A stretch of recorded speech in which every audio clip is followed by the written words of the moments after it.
Awesome. Live. Welcome to episode 34, my Friday night live stream series. And tonight I'm joined by 5 fantastic guests. Pete will be on later as he's busy at the moment, but it'd be good to speak to him later. He's munching his dumplings. Indeed. But first up, we have Jamie Batman Smith. Hello. And next up, we have Andy from Forgotten World of Movies. Hey, everyone. And next up, we have Nigel from Rockgod 2004. Good evening, motherfuckers. And lastly, our special guest is Delboy. Godanga.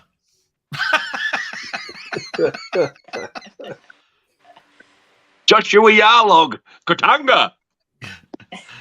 Wasn't that Lenny Henry that did that? Yeah. Godanga, my friends. Godanga. Yeah. There was a really shit joke going around when I was at school. What does Lenny Henry hang his coat on? Kotanga. Oh God. Yeah, that's the classy school I went to. Indeed.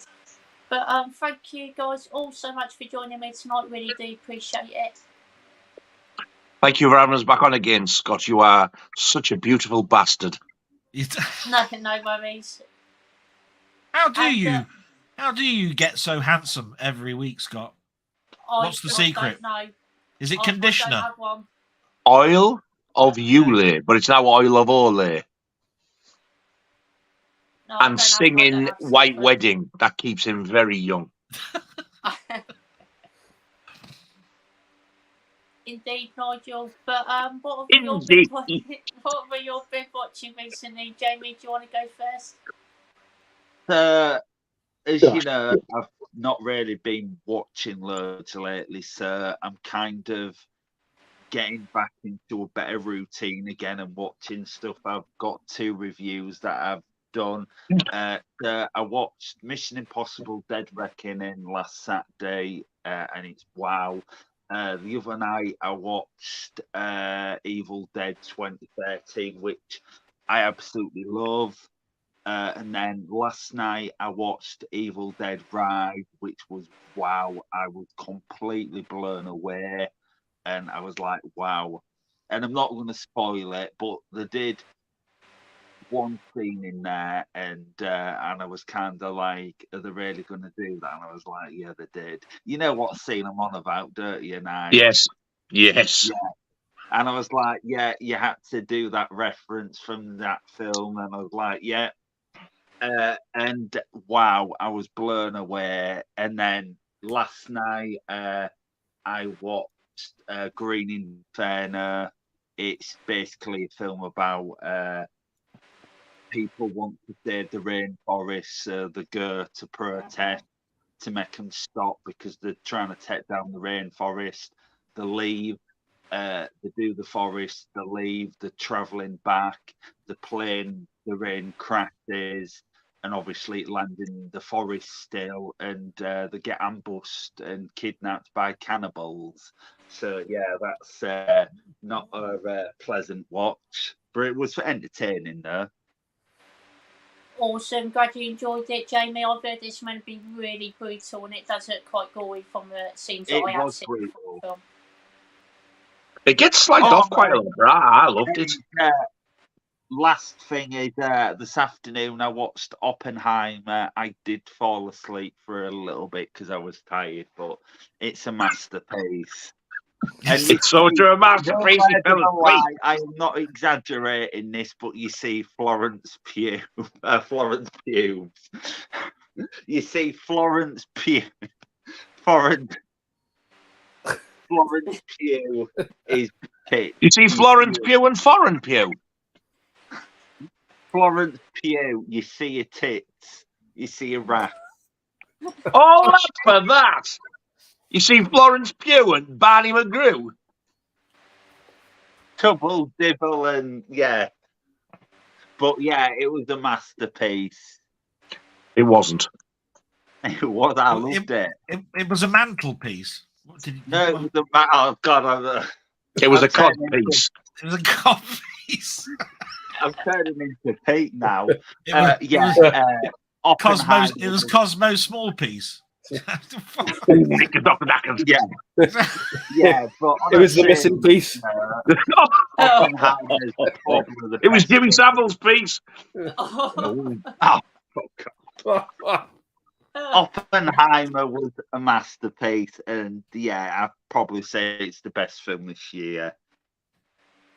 He'd be wrong, but he'll say it. So far. Awesome stuff, Jamie. Some great first-time watches there. And Andy, what about you? Yeah, I've just been carrying on watching the Disney movies. Up to The Black Cauldron. And new stuff. I watched, obviously, Barbie and Oppenheimer. And I kind of agree with everything Jamie just said about it. Awesome. Okay. Yeah. But just one more thing there. The thing is, Oppenheimer has to get nominated for Oscars and awards because Cillian Murphy, his performance as Oppenheimer was amazing. Robert Downey Jr. was amazing, and he gives the best performance of his entire career. It needs the sound and all that. It needs to win some sort of awards and stuff. If not, I'm gonna moan. You actually sound like you're at the awards yourself now. Have you got your fucking list of thank yous, Andy? Awesome stuff, Andy. Some great watches there. And Nigel, what about you? Same shit as the other night, but for the people with bad memories or who weren't watching, Incident in a Ghostland. Oh, I've heard that's good. Yeah, it was all right. Yeah, it wasn't brilliant, but yeah, Goon, which I really enjoyed. Nice.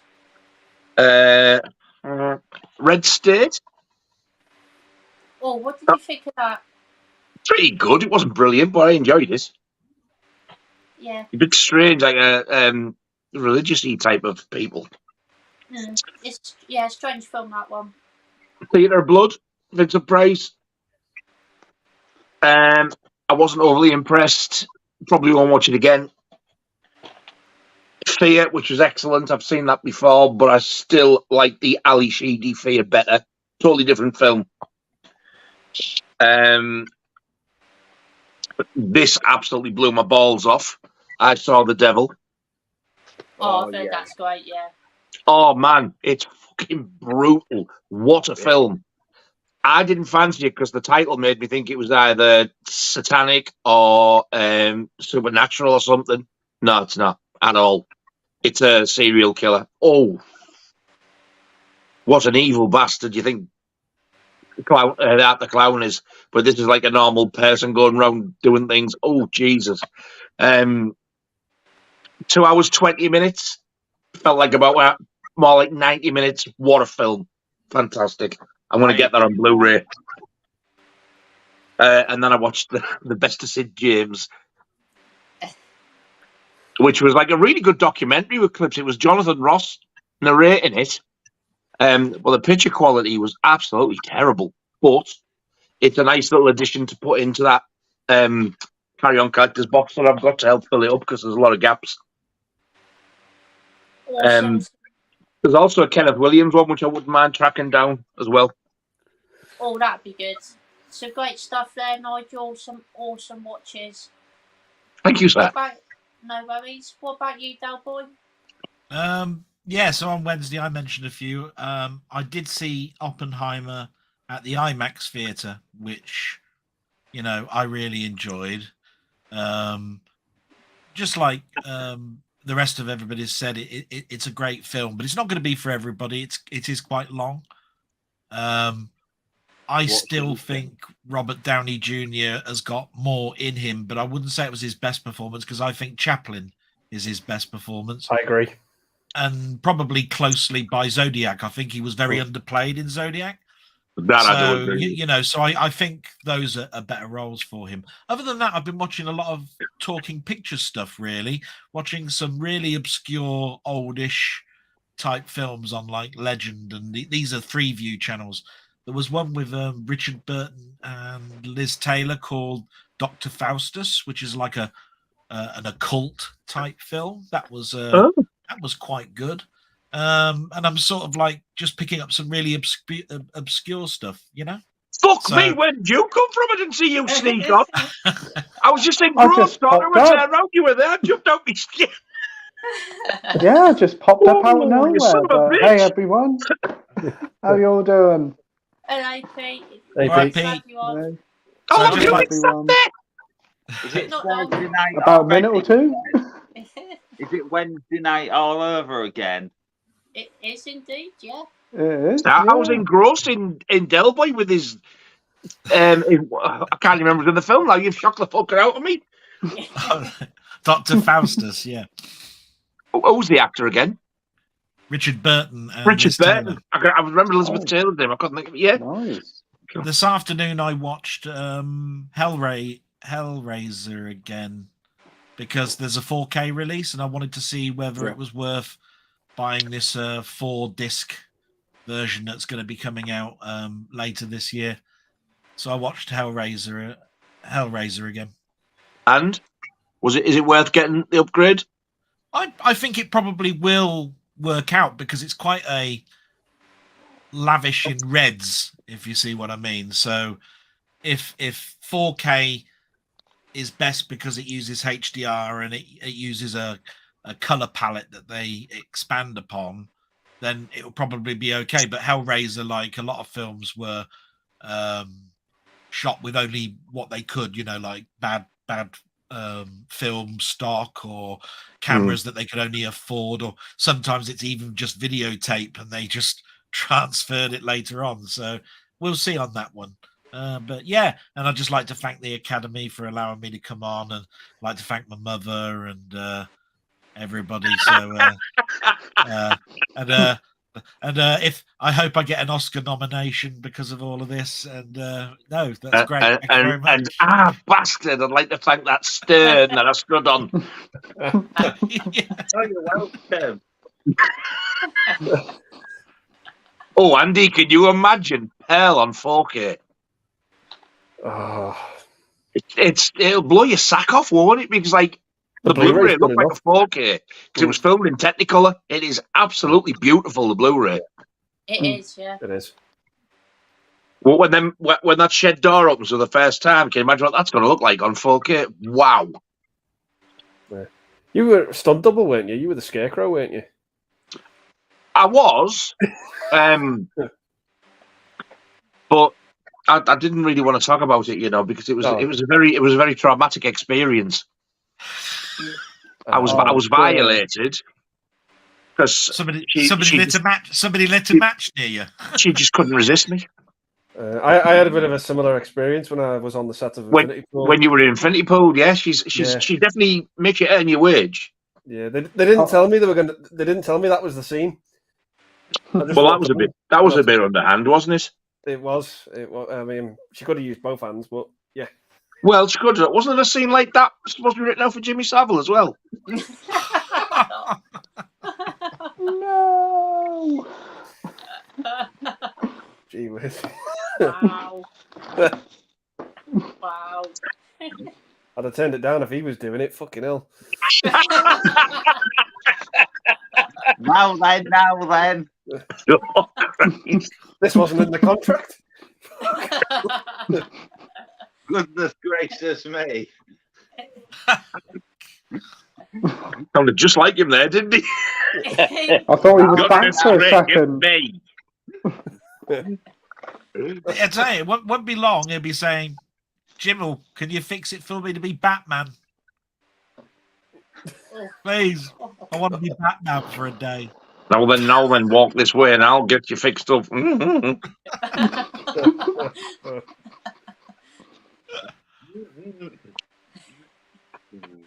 But awesome stuff there, Delboy. Some great first time watches there. And Pete, thank you for joining tonight. Really appreciate that as well.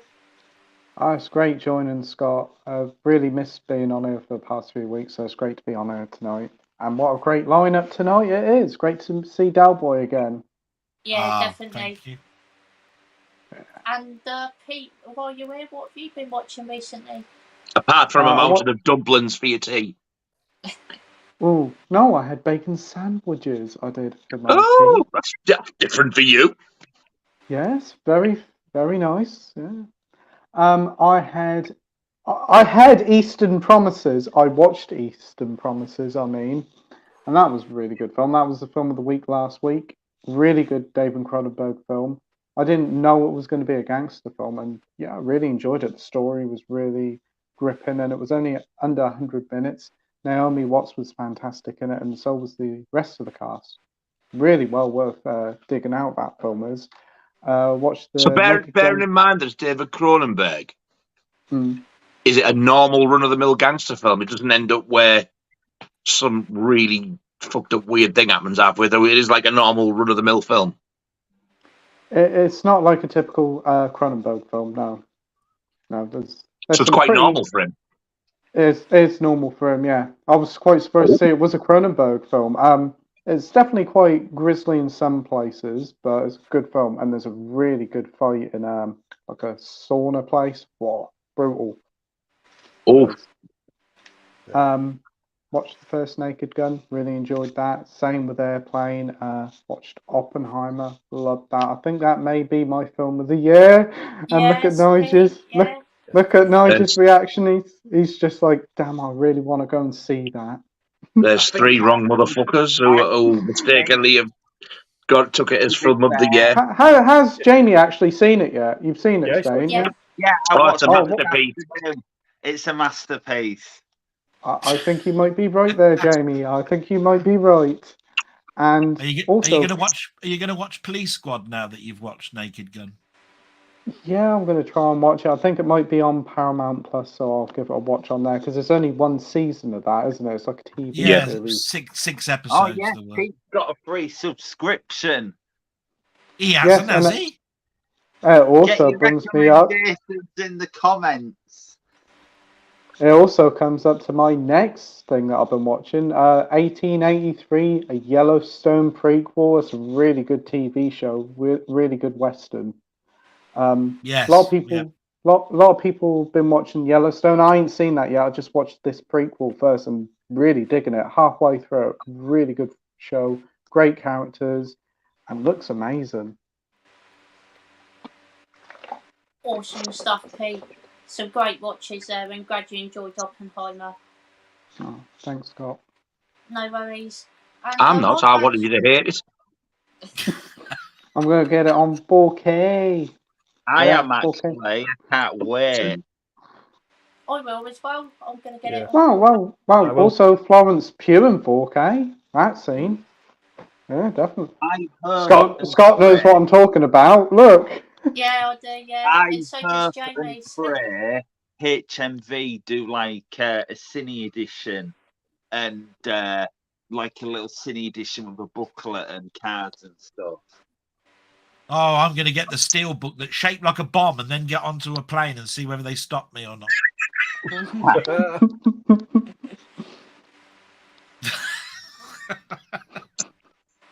But I've watched quite a bit recently, to be fair, and the first film I've got to talk about is Oppenheimer. Yes. Yes. Yes. This could only get better for Nigel if Oppenheimer had pants and an S on his chest. Flying around. Go on. And the film was absolutely quality. I absolutely loved it. It's a masterpiece, to be honest. My favourite film of the year as well. Yeah, Can't deny it. Brilliant. Yeah. And Nigel was definitely not impressed with that. I feel special to be the only right person tonight. Fuck do you want to watch that shit for? You morbid cunts. Jesus. We like good stuff, us lot. Oh, well, you'll experience it soon if that carries on over there, so you'll be able to enjoy it in person. Enjoy your bomb. And thank Oppenheimer for it. And I also watched Gravity for the first time. Thought that was a decent sci-fi film. Really enjoyed that. Also watched the original Fly. which is a fantastic film from the 50s. Love the remake of The Fly as well, but the original was actually really good, I thought. Also watched We've got one good one. And Munich was a fantastic film as well. I had a great time watching that one. That's a good film. And there was something else I watched yesterday. Oh, Carnage, which was quite an entertaining film. An interesting watch. Bit slow in places, but I still thought it was quite decent. Is that the Roman Polanski one? It is, yeah. The one with Jodie Foster? Yeah, that's it. Yeah. Oh. Yeah, quite a good film, to be fair. Yeah, it's not bad. It's just basically set in one apartment. Yeah. Isn't it's like John C. Reilly in it? There's two couples, and they're trying to work out, one of their kids is bullying the other one, and they're trying to work out how to solve it. Oh. Yeah. Yeah, it's quite decent, to be fair. I'd recommend that one. And the final film I watched was The Hustler with Paul Newman, absolute classic from the 60s. Good film. And yeah, I really enjoyed it. The acting was great in it. Again, thought it was a little bit slow and it did drag in places, but the performances were excellent and the story was quite entertaining. Had a really good time with it. And before we get into comments, everyone's links in the description down below. Go and check them out because they all have fantastic channels. Thank you. Thank you very much, sir. Thank you, Scott. No worries. And let's get into the comments. First up, we've got Danny Dukes here. Hello, mate. Saying, hi, hope you're all good. If you could get any memorabilia or prop from a film, TV show, band, what would you get? Oh, that's a good question.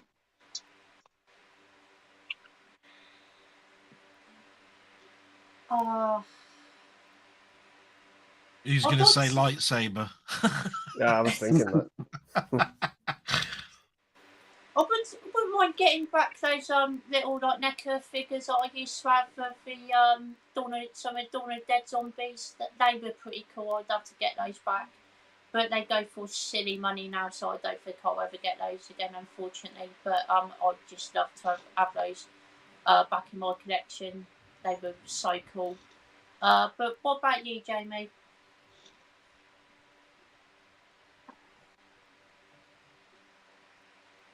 God, it's got to be something from the Dark Knight or the Dark Knight trilogy. Anything in particular? We're not too sure. I don't know, just probably something from Dark Knight trilogy or a Christopher Nolan film. Yeah, it's fair enough. Awesome stuff, Jamie. What about you, Andy? I want that gun from The Fifth Element. Oh, cool, yeah. That gun's just awesome. Sure is. Yeah, it's pretty cool. Great choice, Andy. What about you, Pete? I don't know, probably like one of the car models from the James Bond films. That would be quite cool because there used to be like small like scale models of some of the things from the Bond film. I think that'd be quite cool. Awesome stuff. Great choice, Pete. What about you, Nigel? Thought somebody was eating a bag of fucking sweets there. yeah, where's mine? Strangely enough, I've just done a video on this, kind of. Yeah. I've just done a video and uploaded it before I came on. Me top 10 sort of Holy Grails film related that I would love to own. It's kind of just like some of it's promotional stuff, so I won't say that, but you can just go and watch the video for that one. Awesome. We'll definitely have to check it out. I'll pick a prop from a film though. I had a cracker and I forgot it now. What a bastard. Oh, what was I going to say? It was a good one. Can't remember. Then. What a bell end. I'll try and remember it, but I did have a prop from a film I would like. No worries, Nigel. What about you, Delboy? Yeah, I've been thinking as well. So obviously, beyond as a kiddie, I always wanted a lightsaber. I'm going to go with the obvious one because I'm a Spider-Man fan. I'd like a web shooter. you know, from the film. But I could be evil as well. I'd like to go to the. I've been to the War of the Worlds concert, and they got that big Martian. Yeah. If they ever dismantled that, I'd like that in the back garden just to scare every neighbor around. Just because, look, the Martians are coming. Or I wouldn't mind an old tricorder from Star Trek and just scan it down with that noise and say, it says here you got an IQ of 25. Yeah, correct. Retard. Whatever it is, you know. It says here you're dead. That sort of thing. I'd like those sort of things just to annoy everybody, you know, with a prop. Awesome stuff, Delboy. Great choices there. I've remembered. Awesome. I would like a screen used original glove from the first Nightmare on Elm Street film. Oh, that's a good very choice, good yeah. one. Awesome stuff, Nigel. And we've got me, Nigel, here. Hello, mate. Saying even know what have we got in store for tonight. I hope everyone is well. Yeah, doing very well, thank you, mate. Hello, hello. It's all this shouting. We'll have no trouble here. We got me, Nigel, saying, has everyone seen that Quartet of Torment Hellraiser Limited Edition on Blu-ray and 4K on the Arrow store, which includes the fourth film? I pre-ordered the 4K. I have seen that set, yeah, but I'm not sure if I'm gonna pick up or not because I only really like. Does it come with how many films does it come with? 4 or just 4? Just 4. I like the first 2, but I really hated the third one, so I'm probably not going to pick it up, to be honest. What about you, Jamie? No, I've never seen any of the Hellraiser films. No worries, Jamie. What about you, Andy? No, I'm going to pass. I've got the Blu-ray box set with the first 3 in. They're the only ones I really like. Yeah, that's fair enough. I can understand that. What about you, Pete? I got the Blu-ray box set. Must admit, it's a really, really nice set. I do think it's a little bit too expensive. It's about 65, 70 quid, and compared to the Psycho box set, which is like 55, I'd rather have the Psycho one. But never say never. It does look a really nice set. It does look quite a good set, to be fair. I do agree. What about you, Nigel? No. I've only seen the very first Hellraiser. And I remember it being one of the biggest piles of shit I'd ever seen in my life. I just couldn't make head and tail of it. Yeah, Clive quite Barker. strange. Weird. Yeah, he does have some strange films, to be fair. When he gets interviewed and he croaks with his big ass fucking Jimmy Savile cigar. Nolan. What about you, Delboy? Jimmy Barker. Yeah. Well, it is pre-ordered, but the reason for that is I can cancel it any time. And I think it was $44.95 for the 4K one because there's a percentage off at Zavi at the moment. Oh, is there? But like everybody, they're hit and miss, those films. I remember the first one and the second one. The third one, like you, Scott, I think it was atrocious. So that's set in a nightclub, and there's a big yeah, that was awful. So it's one of those ones where I'll watch the second one again probably tomorrow, and then I'll either cancel the pre-order or not. But it's so easy for me just to pre-order it and then cancel later on that it is pre-ordered at the moment. Awesome.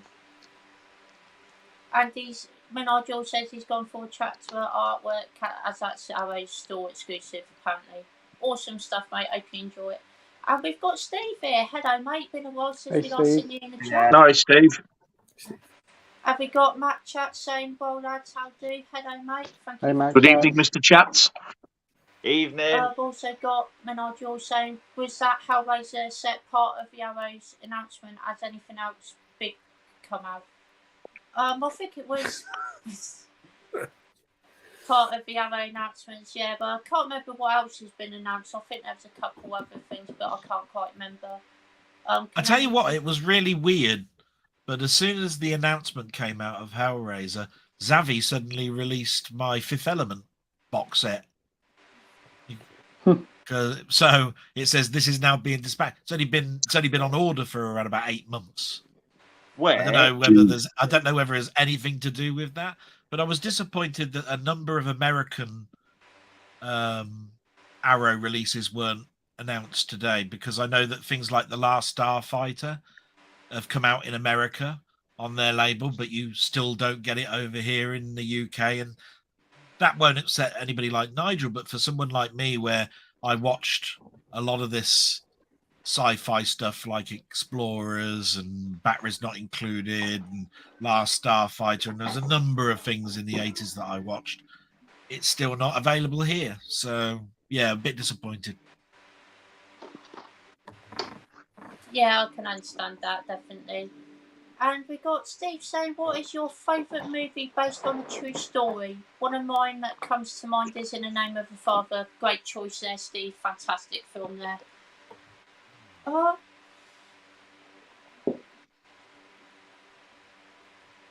One that springs to mind for me is United 93. That's a fantastic film. Really upsetting, but very, very well made and well acted. Incredible film there. What about you, Jamie?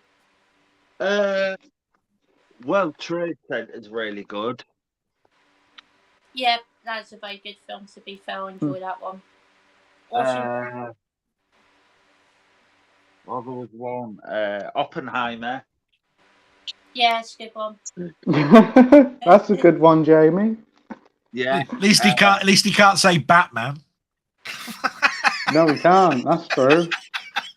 You can in his head. Technically, I can. See? Oh, no. Technically, I can. Contagion. Wow.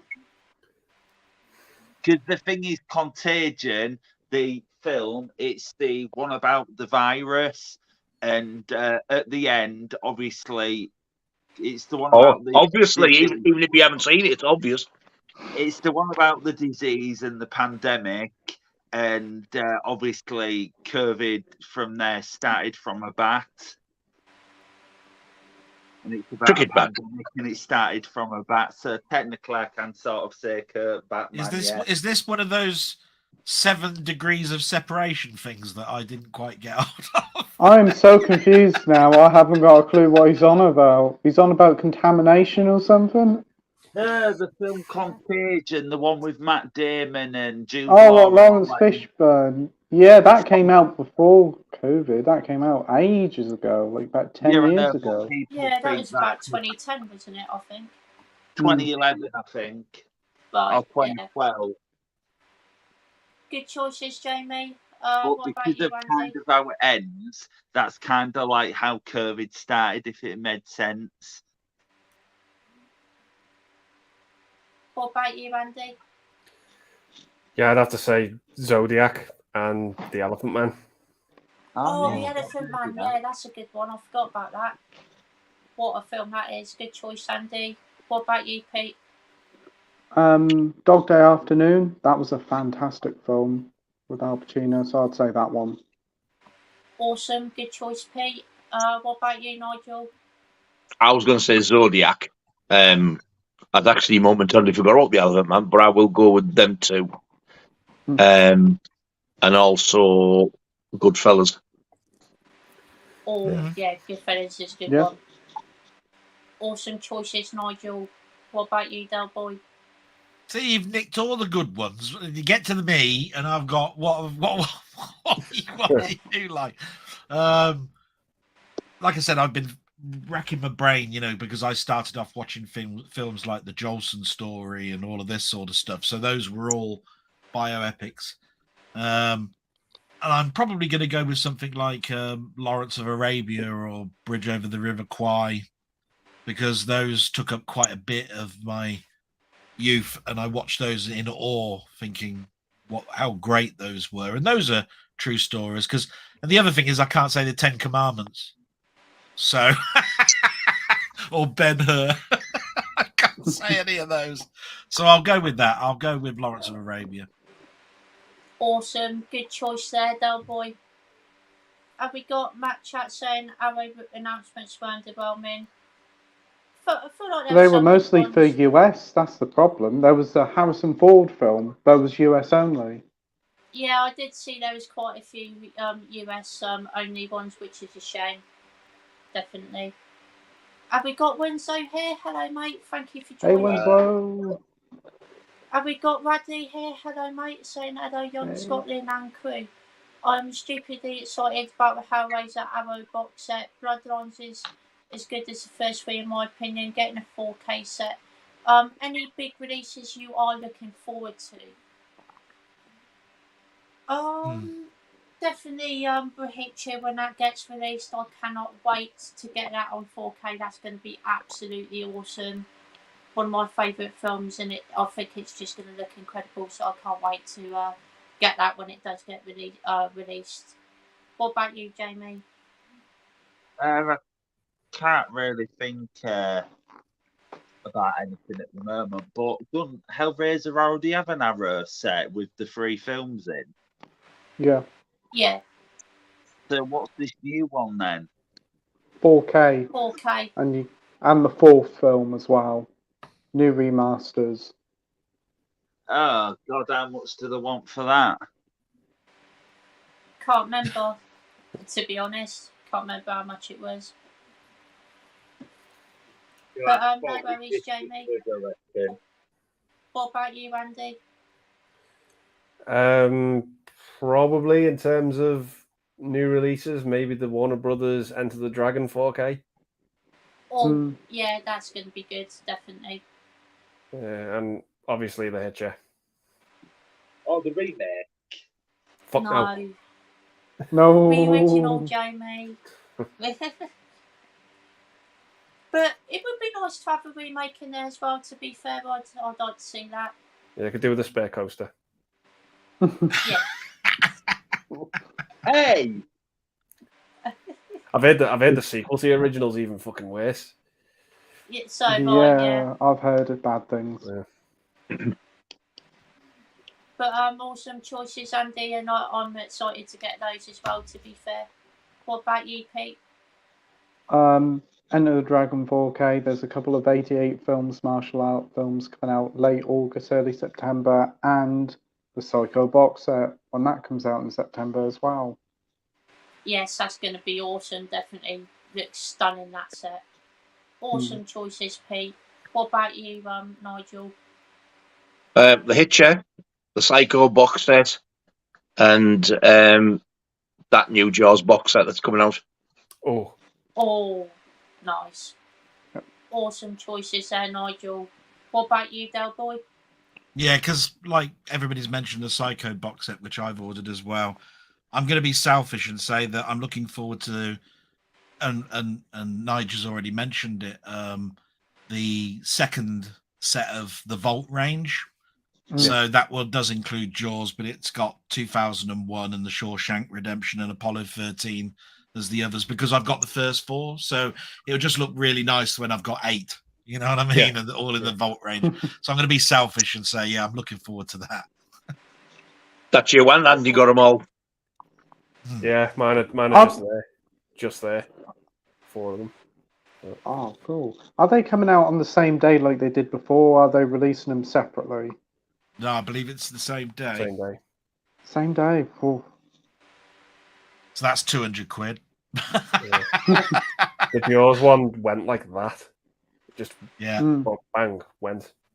I was driving and I actually pulled over to pre-order that, and then I checked 15 minutes later, it was still there. And the next time I got to check was about an hour and a half later, and it had gone. Yeah.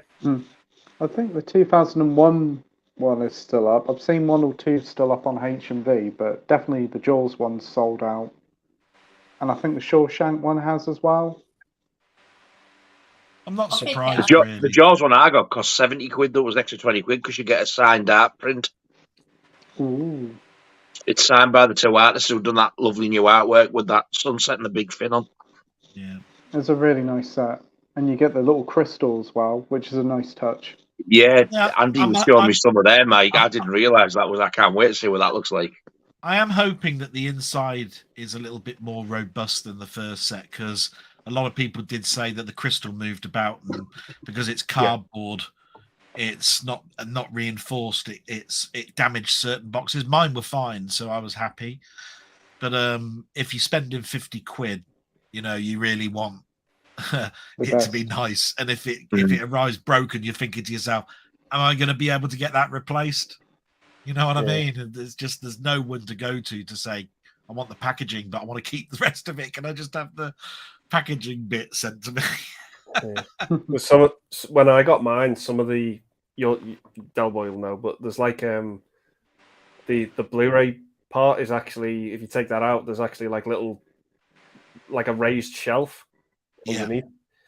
When I got some of mine, they were folded inwards. They still hadn't been raised, and it was an absolute nightmare to get them because they shift and move. You see, so like this. But awesome stuff there, Delboy.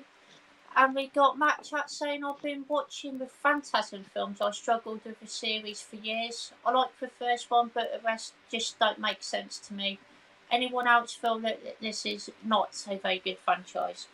I've only seen the first two, to be fair. I haven't seen 3, 4 and 5, but I did actually love the first two. I thought they were really good films, and I wouldn't mind watching the rest of the sequels. I've heard they're not the best, but I wouldn't mind checking them out at some point. What about you, Jamie? I've not watched any, but I did watch they did a spin-off. Oh, God. Go on. The spin-off, the Batman Mask of the Phantasm. Wow. Oh, wow. Oh, that wasn't too bad. I was expecting something else. But I've never watched any of them. No worries, Jamie. What about you, Andy? I've seen the first 4. Favourite one's probably the second one, but I just think they're fine. I just think they're okay. I don't think they're anything special. That's fair enough. I can understand that. What about you, Pete? I've only seen the first one. First time I watched it, wasn't a big fan. Second time, liked it a bit more. Haven't seen the rest of them, but I do have the box set. Definitely not one of the most fondly horror films I've seen, but it's all right. It's fine. Have you watched the spin-off? Orgasm. Is that what you were going to say? No, Mask of the Phantasm. Oh, I was expecting you to say, "Oh, have you seen the spin-off Orgasm?" No, but no, I have seen Mask of the Phantasm. Good film. It is. What about you, Nigel? I've only ever seen the first one once. From what I remember of it, I pretty much thought the same as what I did about Hellraiser. So yes, I do agree with Mr. Chats. It's not very good. That's fair enough. I can understand that. What about you, Delboy? Yeah, it's a film series of its time, really. It's one of those ones where I remember going to the video rental place and watching it. When I was able to buy a collection of films, I remember buying the special edition DVD of it, which came in the ball. All the discs fitted inside the ball case. And when I upgraded to the Blu-ray edition, the ball was just in a box, if you see what I mean, with the discs being on the side. So I got rid of my DVD set and gave it to my mate who loves horror, and he was so ecstatic. It's one of those things like The Fly. I had the pod set of The Fly, and they haven't done that on Blu-ray, as a special sort of like collection in pods or anything like this. So I've got memories of it just because of the packaging rather than the film. They just got progressively worse, but it's just a film of its time, and not a particularly great one, but known throughout the horror genre, isn't it? So yeah, awesome stuff there, Delboy. Have we got Matt H here? Hello, mate. Hope you're doing well. Hey, Matt. Got Matt Chat saying Scott looking happy. Good to see. Thank you, mate. Really do appreciate that. And got Nigel saying he's pre-ordered set because you could get the 4th film, and I believe for the first time it's got UK release. Isn't the how Oh, the fourth film, yeah, I think it might be the first time, to be fair. Got Nora and Brad here. Hello, mate. Hope you're doing well. So, did you all see Arrow's new releases coming? That Quantum House Razor set looks gorgeous. Yeah, we did all see those, mate, definitely. And we got Jake Talks Movies here. Hello, Jake. Hey, Hope you're well, Hey, mate. Jake. Hello. Jake. And he says he spent over Whoa. £400 on Blu-rays and 4Ks. He has a problem. That is a lot of money. That is a Don't blame you, mate. Treat Yeah. yourself. but He yeah, wants to- treat yourself, Yeah, definitely. He wants I to think- see my credit card bill this month. Yeah. I think the only problem he's got is he didn't spend enough. Yeah. Yeah, definitely, I agree. And we got Radley Stark saying he really liked Red State, got a Blu-ray steelbook. Awesome stuff, mate. I wasn't a massive fan of it, to be honest. I thought it was a bit strange, but some of the acting was pretty good in it. Have you seen it before, Jamie? No. No worries. What about you, Andy? No, not seen it. I know No Nigel's worries. seen it. Yeah, yes, yeah. What about you, Pete? The Kevin Smith film, isn't it? Yes. Oh, that. Yeah, isn't I was just John going to say, I've Goodman never in heard it? of it. I only watched it the other day. I think I have seen it before, and it's a very serious film against the grain for Kevin Smith. It was fine, just middle of the road. Yeah, I agree. Yeah, that's There's the one I've never heard of. And what about you, Delboy? Yeah, I've seen it, but I only watched it once. It is very weird. Quite a strong storyline to it, you know, quite strong in its element, if you see what I mean. It's hard for me to explain, but it's yeah. I wouldn't say it's his best. It's definitely out of candor for him. If you see what I mean, he hasn't done that type of film much. So I've got to give it an A for effort, but it really wasn't for me. Really wasn't for me. It was not something that I care if I've got in my collection or not. Yeah, that's fair enough. I can understand that. It's definitely a strange film, that's for sure. And we got Radley saying, Nigel, where did you get I Saw the Devil with a slip cover? It doesn't have a slipcover. It's just a DVD. Somebody sent me it. It was part of a subscriber mail I got. It's just DVD. I don't think I've Awesome. ever seen it with a slipcover on Blu-ray or I need to DVD. say it's DVD. I've got it on Blu-ray, but mine doesn't have a slip. Who's it who sent it to you? Was it Jason, if I remember correctly, or was it someone else? No. Oh God, I can't. Something's telling me it might have been Matt who sent me the two Hammer films, because he did send me some DVDs as well. And I'm pretty sure that was one of them. Awesome, great stuff. And we got Josh here. Hello, mate. Hope you're doing well. Hey, Josh. Hey, Chatting Josh. to you last night. Joshy. And we've got Red Room Antics here. Hello, mate. Good to see you. Says, finally watched Evil Dead Rise and I bloody liked it. My faith in the series is restored. Excited for more. Awesome stuff, mate. Glad you enjoyed it. I still need to watch it, but I have heard very good things about it, and I'm a big fan of the Evil Dead film. So, yeah, looking forward to watching that one. What about you, Jamie? Yeah, as I said, I watched it for the first time the other night, but I wanted to watch the 2013 one just so I could like which is better. And I love the 2013 one, but I watched Evil Dead Rise for the first time last night, and wow, I was just so blown away. And as much as I love the 2011 or 13 remake or whatever, I think Evil Dead Rise is better. I was just blown away.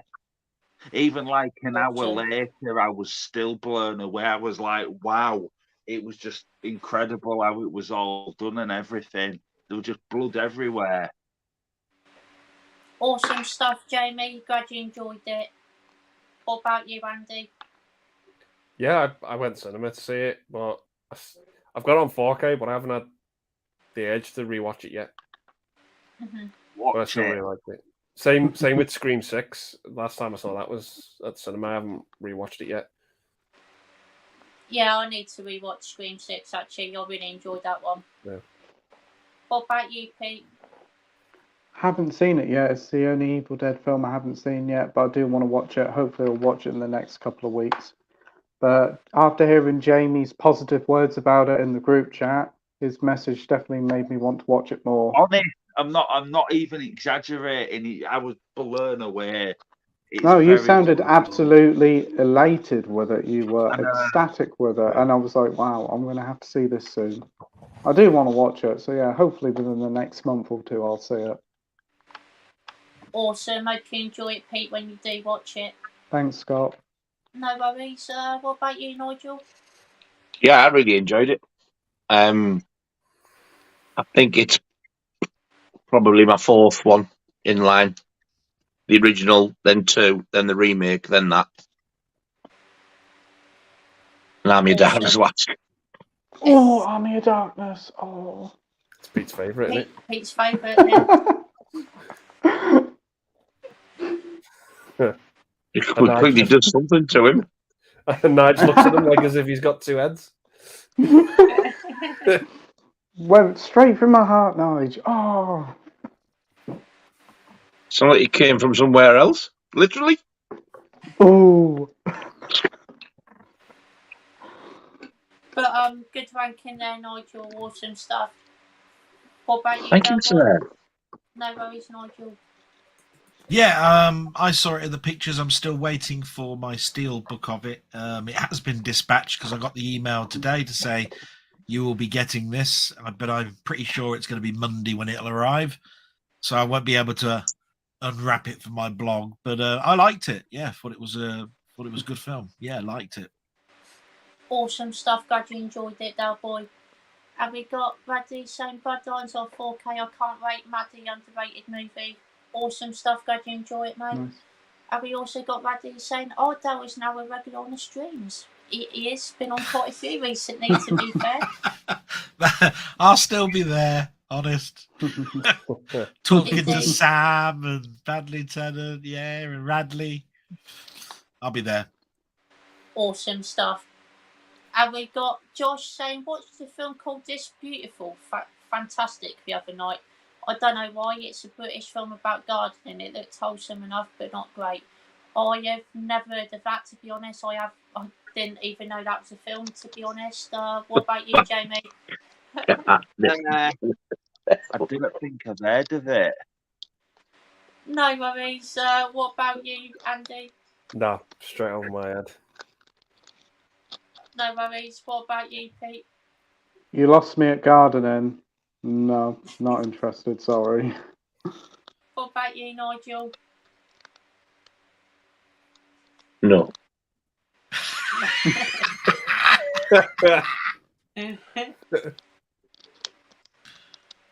What about you, Delboy? Obviously, it's a no from me, but thank you guys because I'm learning so much. You've watched so many lots of different films that I haven't seen. I'm just telling you about one. I saw one the other day. Had Sylvester McCoy as an old codger with his wife, I think, in his house, going around killing people. For what the hell's this? So Sylvester McCoy killing The people. doctor going around with drills into people's heads and stuff. Okay, you've what? sold me. What's this film called? That's what I mean. I'm going to have to look it up and tell you guys because these are the sort of things I'm going. I've never in my life known that this sort of film was out there. It was a British Sylvester horror film. McCoy killing people. I'll buy that for $1. Oh. But it was it's on things like Legend and Talking Pictures at night. Oh, is it? And I'm going, what the hell's this? What's the world coming to? Not a Doctor Who spin-off, is it? No, not with what I saw. I don't think Doctor Who in a different multiverse. No, it's not. No, it's a Doctor Who remake. Who? Yes, him. Who? Yeah. Him. And we've got Beaky Cat Productions here. Hello, Mikey. Hope you're doing well. Hey. It says what you think. We literally just talked about that, Mikey. But yeah, we all. I'm really glad I watched it the other night, actually, because we've had loads of questions about it. We have, to be fair. Yeah, definitely. And we got Josh saying, watch Mad Max this week. Well, most of it. I struggled to finish it. Thought it was so bad. Sorry to hear that you didn't enjoy it, Josh. I think it's a fantastic film, to be honest. Great directing, Which great one? action, and just a really fun film. I think he means the first one. Ah, okay. Was it with the Australian track, or was it the the other version? Because there's a dubbed version and an Australian original audio track and all stuff for the first one. I'm not 100% sure which one he watched, to be honest, but it's a shame you didn't enjoy it, Josh. What about you, Jamie? To be fair, I actually agree with Josh. So when Mad Max Fury Road came out in 2015, my friend lent me the original trilogy with all three in, and I thought I'd watch them just in preparation for it. Yeah. So out the original trilogy, I think the first one's the weakest. I just weren't a big fan.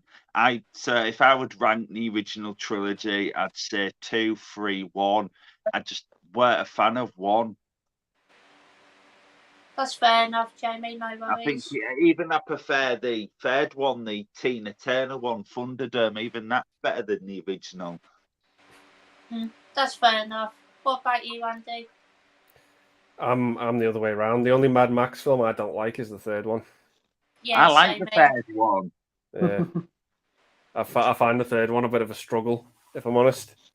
Particularly the third act, but the first two and the fourth one I think are great. Yeah, 100%. I agree there. What about you, Pete? I really like all of them. I think it's a really good, consistent franchise. I do really like Thunderdome, even though it's probably the worst in the franchise or series. The first Mad Max is a great film. It's definitely polar opposite to the second one. This one's definitely more grounded. And what happens to his family in this one, it's very brutal, but great film. Awesome. Glad you enjoy it, Pete. What about you, Nigel? I absolutely love the first two. I like the third one, but it's the worst one of the lot for me. And I thought the remake was really, really good as well. Awesome. Glad you enjoy them.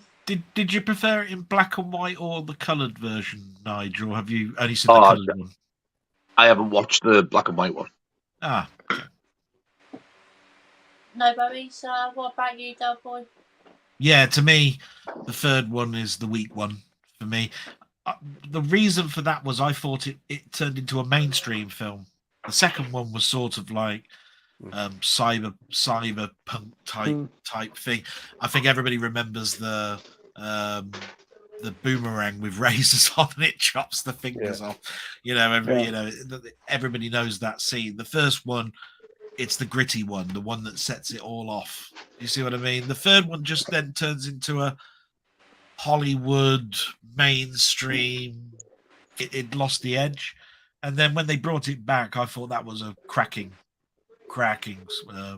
episode. So yeah, the third one to me is the weakest, but it's still enjoyable.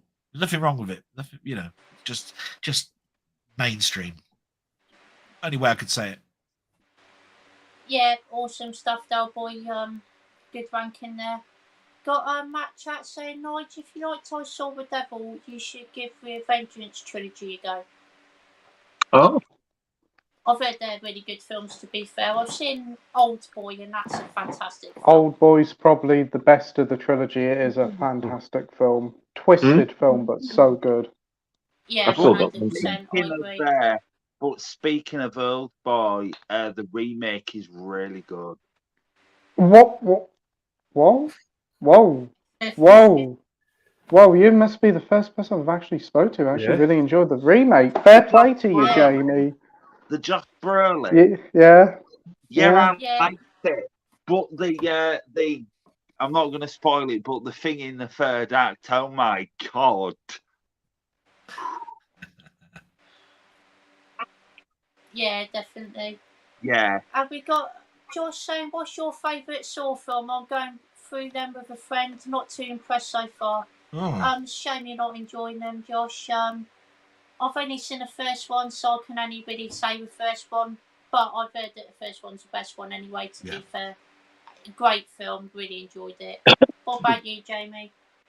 The thing is, so as people know, Saw is my favourite horror film ever, and Saw is my favourite horror franchise ever. And I've met Turbin Bell in 2019, so he's like my horror icon and a horror legend, and that moment meant everything to me. And my favourite Saw film, well, you'd think I would say Saw, the first one, with it being my favourite horror film, but that's technically second.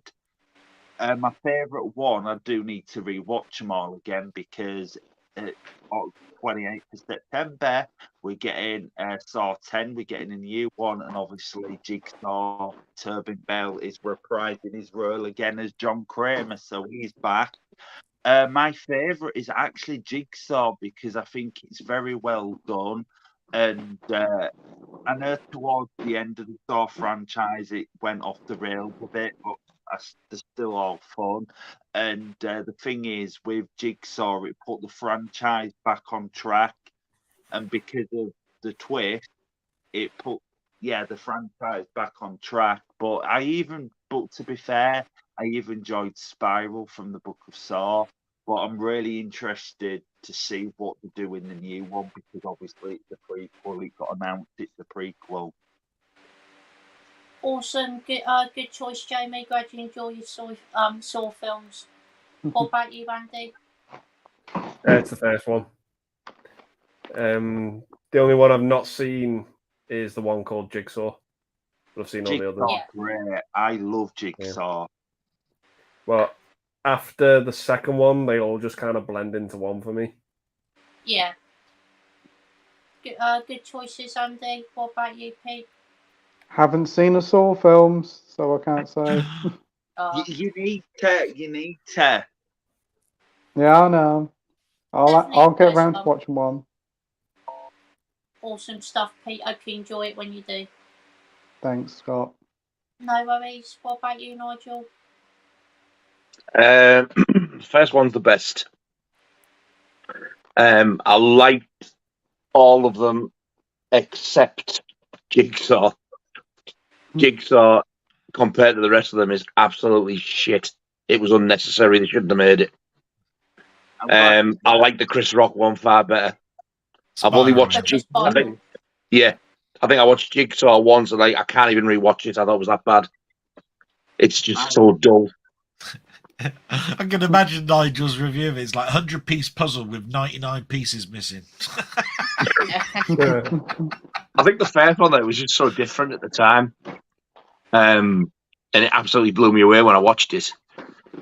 I don't watch them as much now as what I used to, though. I've got to really, really be in the mood for them. But the second one is fantastic as well. I really need to watch that, to be fair. I've heard this great sequel. Awesome There's a scene in it, I won't say what, but it involves a pit of hypodermic needles. Oh, yeah, I like that bit. I'll have to check that film out, definitely. Awesome stuff. Every nerve in your body aches watching it. Yeah, I can imagine it sounds quite nasty, to be fair. Awesome stuff, Nigel. What about you, Delboy? Yeah, I was reading the text down there and I was feeling a little bit fall through the lens for the statement because he says, I'm going through them and I'm not too impressed so far because as far as I'm concerned, the first one is the best one. I mean, it's iconic. The very opening of that film is just so iconic, being in the toilet with chained up with just a saw, I mean, that opening was just so gripping. He also said the acting was bad. He did, yeah. It's not. Yeah. So all I was going to say was I've got to get caught up a little bit, because after the second one, they blur a little bit. I'm still playing catch up with things like Hostel. They all blur after a while. You know, I go, what the hell's all this? I remember this, but I don't remember this. And so I'm looking forward to going back to them and watching them. I did see Spiral the other day because I got it on cheap Steelbook. It was still available at Zavvi after being out for a year and a half, and you could get it for about £5, so I bought it. I thought, why not? So yeah, I'm looking forward to going back. But the first one to me is quintessentially the best one. Awesome stuff, Delboy. Great film, definitely. Have we got Danny saying Oppenheimer does not appeal to me? That's fair enough, mate. That is understandable. Have we got Josh saying, will you fellas see Meg 2? It looks awful, but bet you us I'll be laughing all the way. Fair enough, Josh. Hope you enjoy it. If you do check it out, I'm assuming you will. But I don't know. I think it looks quite bad, to be honest. I definitely won't be watching it at the cinema, but maybe when it comes out on physical, I might give it a go. But I wasn't a massive fan of the first one either, to be honest. So I don't know. Even the poster makes me laugh when I see it, because it's got this great big massive shark. Then there's a smaller shark, and then there's, I suppose, the hero right at the front there. They're all trying to eat each other like this. It's like, what? But I remember the first one and going, oh, yeah. Yeah, it's an interesting film, that's for sure. What about you, Jamie? To be honest, I actually really do. I actually do like the Meg. I think what they should have done is, but obviously they didn't, because obviously they wanted this. They wanted more money. They should have made it R-rated, but obviously they wanted more money. But I enjoyed it. I thought it was entertaining. It's fun. And yeah, I haven't watched the trailer for the second one, but obviously I'll watch it. Awesome stuff, Jamie. Glad you enjoyed the first one. What about you, Andy? Yeah, I might go see the second one. I don't know. The first one I just thought was okay.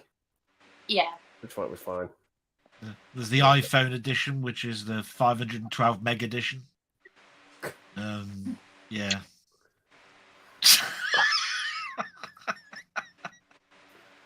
Oh, shit. What about you, Pete? Seen the first one. It's fine. Don't need a sequel, but it looks fun enough. I may watch it, but I'm not going to rush out to see it day one. No, definitely, I agree. Some of the CGI in it, though, looks absolutely shite. Yeah, it did. Well, the start of the trailer looked like a Jurassic Park film, didn't it? Did see the trailer? I watched a little bit of that and stopped it because I didn't want to watch anymore. To be fair, I thought it was Jurassic Park when Josh first showed us the trailer. It does look exactly like Jurassic Park at the start. What about you, Nigel? I really enjoyed the first one. And when they announced they were doing the sequel, I was like, oh, really, really looking forward to it. And then when I saw the trailer, I haven't even given it a second thought. I think, Jesus Christ, the CGI looks atrocious. Yeah. But the thing is, you can't judge a film from a couple of minutes or a trailer. Can, but you can. But I know what you mean. Yeah. But Delboy, will you be watching the second one? It's one of those things where I'm obviously going to. It's just that I enjoyed the first one in the same way that I enjoyed watching Sharknado, that set when I first watched that and going, oh, what the hell? And it's like, okay, I'm having a laugh, but I don't want to see it again. And that's what I thought about the Meg. And then when they said there's a sequel, I went, what? Really? It was just like that for me. But I'll still watch it. There's nothing about it that makes me go, no, I'm not going to. I'm going to watch it. For me, though, Bait even better. Yeah. What? Bait. You know which? Here we go. Oh no! Here we go again. You're the master at that, aren't you, Nige? You tell us every week that you are. Oh, Uh. dear. But the thing is, oh wait, Bait click or clickbait? clickbait. Wait, You've just told the world that you've got the film Click.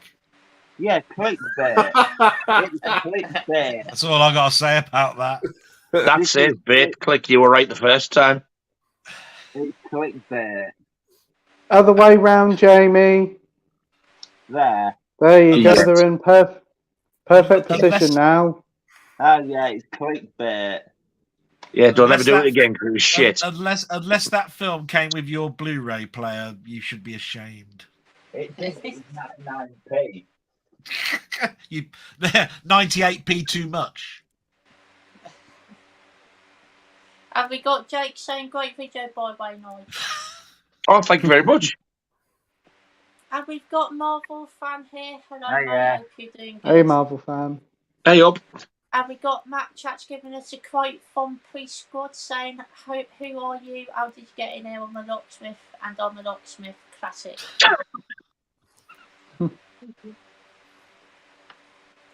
We got Nigel saying he have got the box set, but he also wanted this one because of the fourth film. It's underrated. Awesome stuff, Hellraiser, mate. yeah. Hellraiser. Yeah. Got Nigel saying who's excited for a Psycho Limited collector set. I have Oh, a aye. Yeah. 4K set. Oh yes, 100%, mate. Definitely No. gonna Wow. be getting that. I'm the only person who's not. Oh, I ain't pre-ordered it out. I'm not fussed. that's No. fair. I can understand that. I can't. We got Matt Chat saying, "What's everyone's thoughts on Disney putting an end to their physical media in Australia? Personally, I think they are just trying to tighten their belts because they're hemorrhaging. Hemorrhaging. Yeah, I thought that was a bit of a weird announcement. To be fair, it's a shame that they're putting an end to physical media in Australia, but hopefully they don't do that to any of the other countries because that would be quite annoying. But yeah, what's your thoughts on this, Jamie? Why they're getting rid of the social media? Physical Social media. media. Social media. Why are they getting rid of it? Physical, not social. I I meant, know why are they Elon getting Musk rid is a of bit it? of a twat, Jamie, but we're not talking about that. We're talking Yeah. about physical media. We're asking Why what they get- we're asking what your thoughts are because nobody knows why they're stopping it. So what's your thoughts? Yeah, on what it? do you think about it, Jamie? I just hope if they're getting rid of it, I just hope they've got a good internet signal for streaming. Which they don't. I found that out the other day. God. They've got one of the worst internet streams. Unless you are in a city, their infrastructure is atrocious. Because I saw In that. that case, I wouldn't get rid of the physical, then I'd keep digital. It is a shame that they're doing this. It To is, be yeah, fair, it is. Because even if they were getting rid of it, but they had like a really, really good internet connection, you can still watch stuff. But yeah, I don't think they should. No, no, I don't. What about it's you, not Andy? fair. Well, I think the reason why they're getting rid of it is because the people over at Disney are a bunch of moronic dickheads. Yeah. I nearly spat my coke out. But yeah, they haven't got a clue. I've got no faith in them. I haven't had faith in them for fucking ages. I'm always gonna push and go on about physical media. I hate streaming. I hate what it's done. I hate what it's done to the experience of watching films. It's fucking awful. And I just hope everything goes tits up for Disney and their streaming platform. Yeah. Yeah. It's like 100% agree. It's like Blockbuster. That'll be why Blockbusters went out of business because of streaming. I'd crawl over fucking broken glass to have fucking Blockbusters back. Yeah. I 100%. missed because when I grew up, The cinema I went to next to it was Blockbusters. It was like a few shops over. Wow. And then once you'd come out a few months later seeing the film, it would be in Blockbusters, and it was like a fucking event going to Blockbusters. Yeah. Now there's just no excitement about it. No one gives a shit anymore. But everyone's like, oh, it's all on streaming. I'm sorry, guys, but I have to go. Something's come up bad here. I'm sorry, I've got to leave. Okay. Oh, I wish you well. Okay. No Pete. worries, Sorry, Pete. Pete. Take Okay, care. I'm sorry about that. It's just something's come up here. I'll see if I can join a little bit later, but I'm sorry about Okay. this. No You're worries. But it's been an Okay, Pete. absolute pleasure. Take Stay care, well. everyone. Bye. Yeah, Thank See you, you later, everyone. Pete. Bye. Bye. Because as I was saying, the thing is with Blockbuster, when a new release, I'd remember when a new release came out on a Friday, everyone would be in there renting the new film. You'd get your drink, your popcorn, and your crisps, your snacks, and then you'd pay like £3.50 to £4 for one rental for a new release. And then that's like nearly a month. That's like nearly a month's free Netflix. Yeah, just Yeah. the whole experience of it has just been absolutely fucking pillaged and fucking wrecked because of streaming, and I can't stand As it. I said, it's like £3.50 for one DVD or a Blu-ray, and then like a month on Netflix is like £5-6. So you know what I mean? When you can have a month of Netflix and get like thousands, hundreds of films, but you get one film for like £4, £3. It doesn't add up, does it? And having a collection is fucking cheaper than fucking paying out for fucking Netflix. I don't pay a monthly subscription for all that behind me. Yeah. No. I don't. Granted, And you can watch what you want when you want. You've got the films you want. when I want, and Not my what they collection, picked to put on there. my collection fucking grows. It doesn't. At the end of the month, I don't say, right, what am I taking down, and what am I putting up? Yeah. Everything's there. Everything I want is there. I get it that having something like this isn't for everyone, because not everyone's got the space or the money or whatever reason. It's not for everyone, but your collection's yours. You build it the way you want it. You have it, the films in that you want to have in. But Netflix is like, here's a set of movies that you can watch, and we're in charge of what that set of movies is and consists of. Yeah. And we're going to change it. We're going to change it, us, when we decide, not when you decide. It's fucking bullshit, and I hate it, and I just hope it crashes. Yeah, same. So And we're going to release films on Netflix or exclusives that you will watch on Netflix, because we're not going to let you go out and buy them. Yeah. Well, that's where I have no problem investing in the bootleg market. Yeah. I don't. It's their own fault. Because you've taken that option away from me, so I'll give my money to someone who will give me a physical copy of it. The thing that annoys me about streaming is where there's a series of films like a franchise or a trilogy or a quadrilogy or something like that, and you're like, oh, let's go and do this film marathon on Netflix. Oh, just watch the first one. Oh, let's watch the second one. Oh, it's not on Netflix, but they've got the third one, the fourth one, the fifth one on there, but not that one. That's what happens, and it's annoying. It's stupid. It's absolute wank. Is what it is. Yeah. It's fucking horrible. So annoying when I get a bit heated about it because it fucking winds me up, but yeah, it's just it pisses me off to no fucking end. Yeah, I think the way the movie experience is going. I just fucking hate it. I think the main reason I use Netflix really is to watch something that I'm not sure about, and then if I like it, I'll go and buy it. That's what I was thinking. Yeah, I get what you mean. Yeah. I just wish I'd done that with fucking Smile. Okay, Jamie. But I just echo everything that Andy's just said. I totally agree. I do agree. And I would love to see Disney go tits up in every way. Yeah, 100%. I agree as well. What about you, Delboy?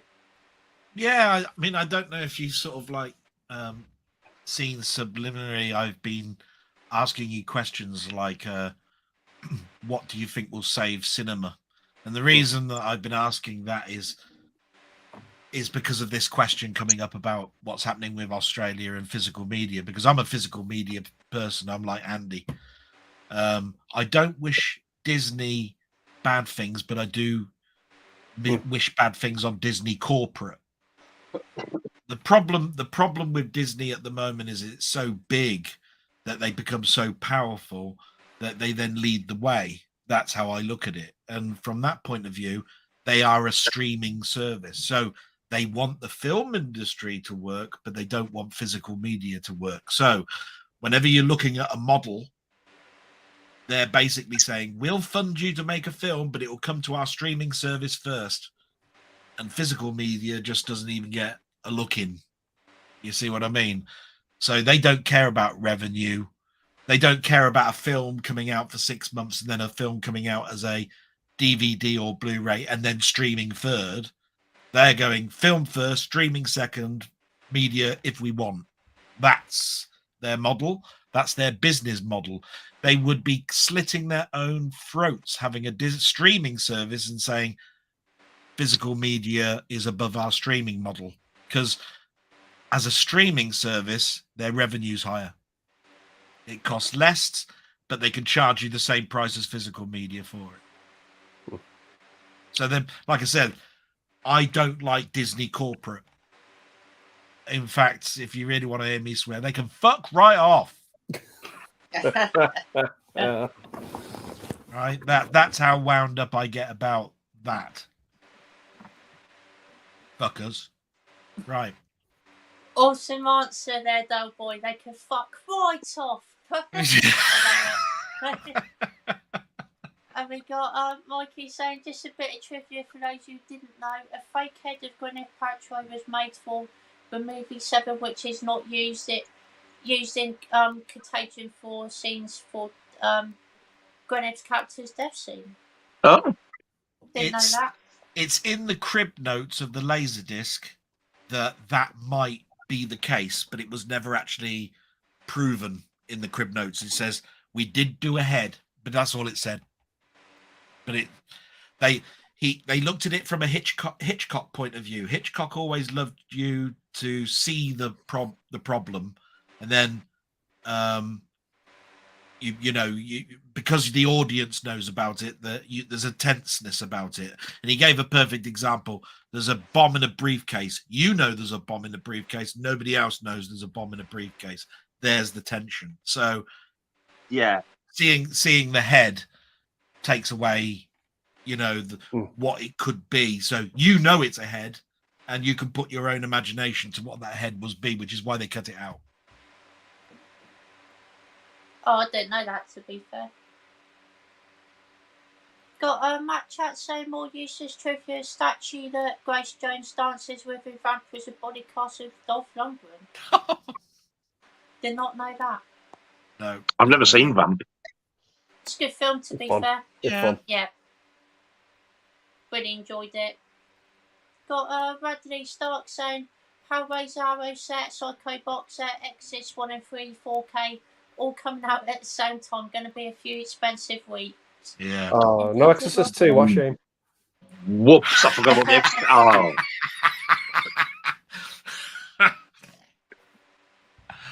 Yeah. How that ever got released, I will never know. Wow. No. We've got Nigel saying that 4K Arrow set also includes a gorgeous looking 120-page hardback book. Oh. Wow. I didn't know it was a hardback one. No. I didn't either. Oh, for 55 quid then? That's a really good deal, to be fair. Let me just check the price on it, but I'm pretty sure that it's got 15% off as well at the moment. So let me just. Oh.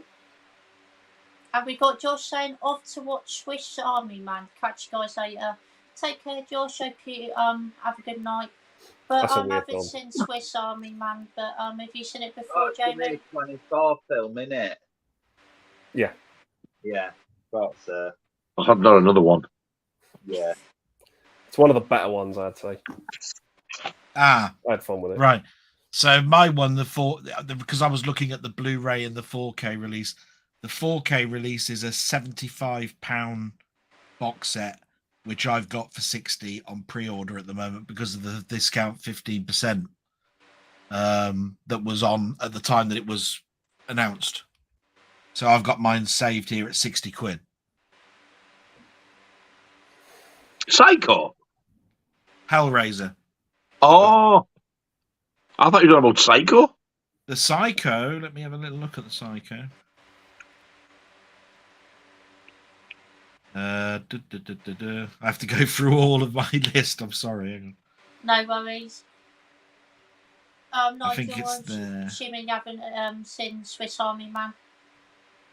55.49. I've got my Psycho collection limited at. Awesome. Who wasn't seen Swiss Army Man? Have you seen it, Nigel? I've never even fucking heard of it. It's Daniel Radcliffe. It is, yeah. It's Daniel Radcliffe and Paul Dano. Just so you know, it says 120-page perfect bound collector's book featuring new writing by film critics is what it says about the book. That's the Psycho set. Yeah. Wow. Nine really postcard-sized reproduction art cards, double-sided posters, reversible sleeves. Yeah. Nice. Wow. All for 55 quid. That is an absolute bargain. Yeah. And I still keep thinking, have they made a mistake with that? It would seem that way, wouldn't it, to be fair? Yeah. Because that's a lot of stuff. But, Delboy, have you seen Swiss Army Man? No. That's an easy one for me to say, so you can sort of go through your questions a bit quicker. No, I haven't. You got Marvel fans saying, Nigel, you're getting Kick-Ass 2 on 4K Steelbook. I pre-ordered mine. Nah. Got the 2 Blu-rays, that'll do. I mean, I've only watched them either once or twice. I haven't watched them for years. I'm long overdue of watching them, but they'll do for me. Yeah. Yeah. As a superhero set for Nigel, I think that suits him quite well, actually. I don't mean that in a derogatory way. No, I know. It was split away. It was John Romita Jr. That's the son of the father that I told you is my favorite artist. Split away from Marvel and wrote that through an independent comic group, and it basically destroyed the whole of the sales because everybody bought it and nobody could get it because it did so well. And that made me laugh and chuckle, and I've still got those first issues.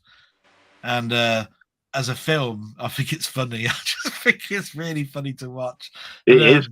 Even Jim Carrey makes me laugh in the second one. But it just having Nicolas Cage was like genius to me to have that, So yeah, I like that.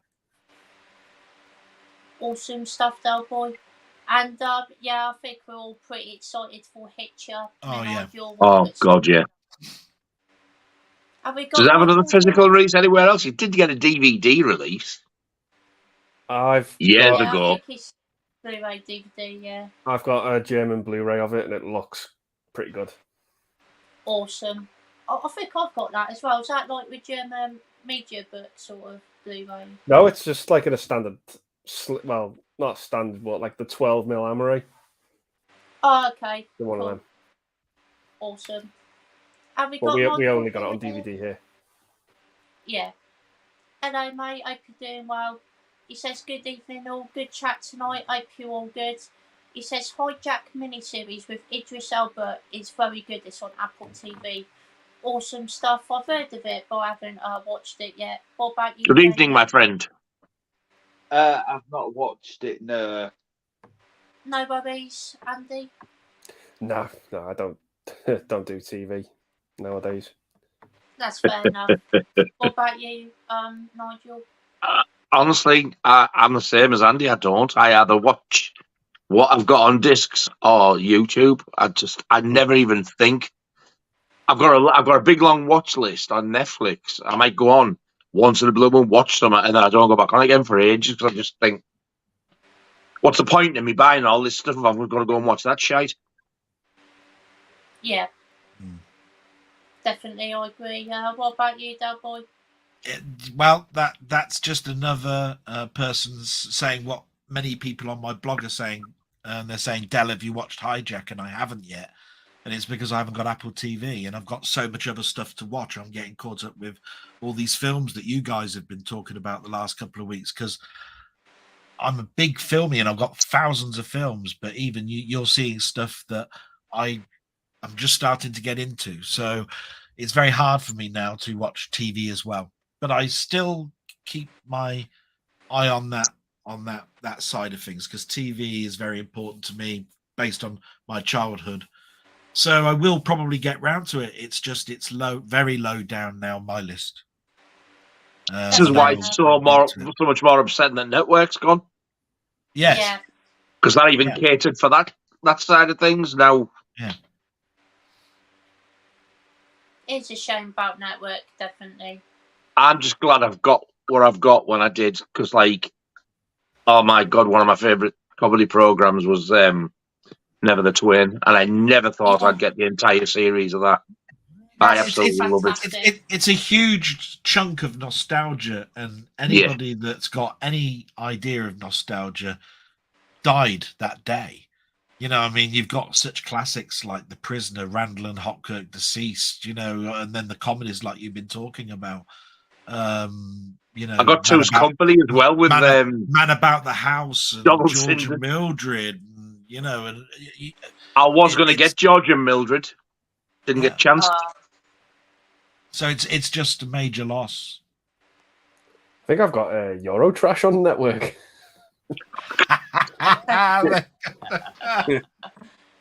And there is such a thing as too much Eurotrash. Yeah. Yes, there is. Watch it. I remember coming in from the nightclubs and that being off. Do you remember The Word on Channel 4? Yeah, all of that sort of stuff. You used to come in pissed, didn't you? You put the telly on and there'd be some stupid 17-year-old kissing a granny or something. I'd do absolutely anything to be on TV. Yeah, all of that. I mean, the bloke who took the old fella's, was it a bloke or a lass, took the old fella's dentures out full of shit where he'd been eating, and she licked them all. Just what? It's like Pink Flamingos, the series. Yeah, they wouldn't get away with it now. No. What was that adult Tiz was? That was what was that called? Tiz was. They did an adult version, didn't they? In the evening. OTT, Over the Top. OTT, and it's really every Saturday night. Every time that I saw those programs, I just thought OTT did this first. We used to go to school on the Monday and talk about OTT. Everybody watched it. Oh, everybody just wanted. They just thought Sally James, she's going to go on one day and we're going to see a nipple slip or something. You know what I mean? There's going to be something like this happening. Never happened. And then when OTT finished, remember the one after it where they were doing it in a pub called Saturday Stayback? Yes. They had Thin Lizzy playing in there. Stood at the bar, they all the drums and everything set up, and they were playing live on the program. I only saw one episode of that. But I saw all of OTT. I would like OTT and Stayback on a DVD set. I would definitely get that. Yeah, because they did bring out some Tiz. They did bring out some Tiz ones, but I don't think they got round to OTT. They did. I don't think they did. They did a couple of Tiz was. Awesome stuff. Got Bradley saying, have you ever seen a movie that was too realistic for comfort? But Proud Ski tapes really freaked me out. Very hard to watch, or almost like a homemade snuff movie. Yeah, there's definitely a couple of me. Never Take Sweets from a Stranger. That's a very difficult watch. Amazing film, but it is a really tough watch, that one for sure. Yeah. What about you, Jamie? What does it mean by realistic for comfort? Something that's actually happened, and it could almost be so realistic it happened outside your window. You mean like it's really scared you and you couldn't sleep and stuff like that? Well, you know, made you feel really, really uncomfortable, like you've watched it and gone, fucking that was a bit. Andy's got it in a nutshell. Yeah, the acting and the special effects, whichever, were so realistic. It felt The like you were only watching it for real. The only kind of one that comes to mind is, I don't know if it'll count really, but it popped in my head.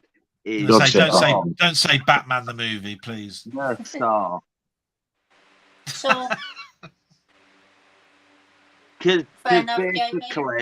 Because basically when my mum was alive, there was a film. It was Choices. There was a film called Choices. I think it was Choices, and there was a new film out called Saw, and it was a rental shop, and there was a film called Saw, and all I knew about the film was two men in a bathroom, and he had to saw one of the limbs off to escape, and I thought, yeah, we'll watch it. I was still at school then, but me and my mum watched it. But on the night when I went to sleep, I literally couldn't sleep. I was petrified. I had the bathroom. I had a pile of clothes on the floor, and I thought there was a dead body, and it proper terrified me.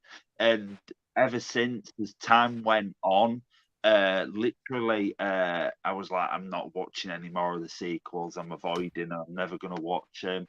And then as time went on, I became obsessed with them. And now it's like my favorite horror film ever, my favorite horror franchise. And I've met Tobin Bell, and yeah. Good choice, Jamie. What about you, Andy? Me, it was the ending of Bastard Out of Carolina. Oh, I've heard that's rough, yeah. Yeah, the last 10 minutes. I knew it was rough. I'd been told it was rough, and I watched it, and I was like, this is probably a bit too much for me.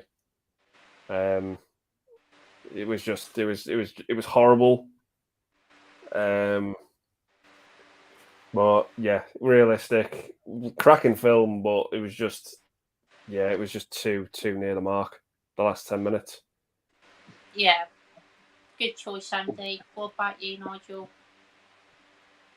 There's a few. There's that one I was on about the other day, where I said you can see it in its entirety on YouTube. Is it Where is Megan or something? I can't remember what it was called. Oh, yeah. People know what I mean. It's really gotta get you. I remember I felt the same as well the first time I watched the original Last House on the Left. That was a bit too realistic for comfort. Yeah. Awesome choices, Nigel. What about you, Delboy?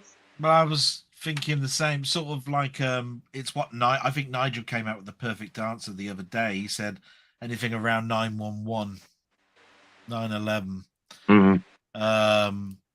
That I've seen a lot of those things around there, and every time I see the footage of people throwing themselves out of the building and so forth, it's like hard to watch even now, and that's this far now past that point. I've always found with films, as long as you know that you're going in seeing a film as a story, nothing's really sort of like blown me away to say that's too close for comfort, because I've always got that in the back of my head. It's just somebody telling you a story, a film, that sort of stuff. There's been stuff that has made me itch. You know what I mean? Like, this is not nice. Do you know what I mean? But it's almost like those things that I used to watch as a kid, like Phase 4. There was all these ants, and every time I see a film with ants, I start looking at me out, and I keep thinking there's something crawling over my arms and all of this sort of stuff. I think those films are the films that are so realistic. They're making me think I'm being crawled over with ants. You know what I mean? While I'm watching them, those are the classic ones for me. Megan is missing. Somebody just messaged me to call that film. Yeah. Honestly, go on YouTube and watch it. Jesus Christ, it's harrowing. It sounds it. To be fair, yeah. Got Nigel saying, has anyone seen Hollow Man director's cut? It's a massive difference when compared to theatrical cut. You are missing out much if we haven't seen director's cut. I have seen the film before, but can't remember if it was theatrical or director's cut, if I'm being totally honest. But did really enjoy the film. Thought it was a lot of fun. What about you, Andy? No, I've only seen the theatrical one, and I was not a fan of that film. I'm sorry to say. Mhm. Is that No the Kevin worries. Bacon one? Yeah. I enjoyed it. It was a good premise there.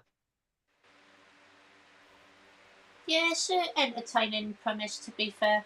Yeah. Awesome stuff, Jamie. What about you, Nigel? I think I've only seen the theatrical cut. Jason Brett sent me the Blu-ray. I think it's the theatrical one. I haven't watched it yet, but I did watch it years ago. I'm assuming it was only the theatrical one. If there is a director's cut, I haven't got a clue what the difference is. No, I'm not too sure either, to be honest. What about you, Delboy? Yeah, I'm struggling to know whether I've seen a director's cut or not. I know that they've expanded the score because I bought that from La La Records, and it will, they do that a lot with Jerry Goldsmith type scores. I bought Hollow Man, I think, on Laserdisc. I'd have to check my Laserdisc of it to know whether there was a extra scenes type thing, because Laserdisc were lovely in the fact that they did it by chapters, so you could insert them in. So I'd have to check. But I saw the theatrical one. I enjoyed my time with the theatrical one, but it's not something that I've really wanted to go back to from a Paul Verhoeven type way. RoboCop drags me back every time. Hollow Man doesn't. Even Basic Instinct makes me want to go back. Showgirls, I'm intrigued to know whether I'd like it. If I went back to it now and saw Showgirls, whether I would, because it was panned. It was universally panned. That was, the worst thing that you could actually do is watch that film. And yet there's people now that really want to watch it. And I'm going, why? It was panned years ago. So I'm intrigued now. I might want to go back, watch that again now. Yeah, definitely. And we got Danny saying, but Owners with Sylvester McCoy. Ah, so that's what the film was called. Okay, thank you very much. I missed the beginning, but it was so weird. My God, seeing Sylvester McCoy put a bag over someone's head and strangle them so that there was no air left in them, and then injecting them with all sorts of stuff. Sounds brutal, to be fair. Wow. Have we got Dr. Impossible here? Hello, mate. Saying the Australian market for physical media has been dropping off since 2017. I was looking at sales over the last year. It doesn't look good from the sales perspective. Evening. And we've got Dr. Impossible saying boutique labels from Australia are very reliant on worldwide sales to bolster and justify their existence. How much does an imprint title go for in the UK? Nearly £30. Yeah, imprint stuff is quite expensive, to be fair, definitely. The Warriors was going for 60 and 70. I got it at a bargain for 50. My Blu-ray of War of the Worlds from Australia was £75 for the lenticular cover. And I know that I've bought The Martian Chronicles as pre-order, which is a TV series that nobody wants to watch, and I won't bore you with it. But even that is £80 pre-ordered, and it's coming out in November. And those are all from Australia. Yeah. Speaking of War of the Worlds, I know it's controversial, but I like the Tom Cruise remake. I like the Tom Cruise one as well. I do. Fair. It's quite entertaining, yeah. Is it got a 4K release? I think so. Yeah, I think it has. Yeah. What is the original like? It's for its time, George. I mean, it's a great director, George Powell. It's a good take on it. I mean, it's quite close to the original. They used sort of like flying saucers, if you want to mean. The Martians are supposed to be on legs, if you want to know the book. But the way that they did the special effects, they used lasers coming out of the tails of the craft to make it look like they were on legs. They were like hovering with these sort of little lines. And in 4K, it's beautiful. Oh, because it's Technicolor. And it's of that period of time, the 50s. Where you've got films like This Island Earth and all of this sort of stuff. It's so rich and vivid. It's a lovely thing to watch. But it's a film of its time. 90 minutes, you'll go away going, what was that? Well, why is that so good? But you've got to put your mind back to 1955 and what was around. That was a heck of a film in 1955, believe me. I still need to watch the original, actually, but I've heard it's quite entertaining, to be fair. Yeah. If you can get the dual Blu-ray, with This Island Earth, I think it's that was the second disc on it. It's worth getting because those are two cracking films.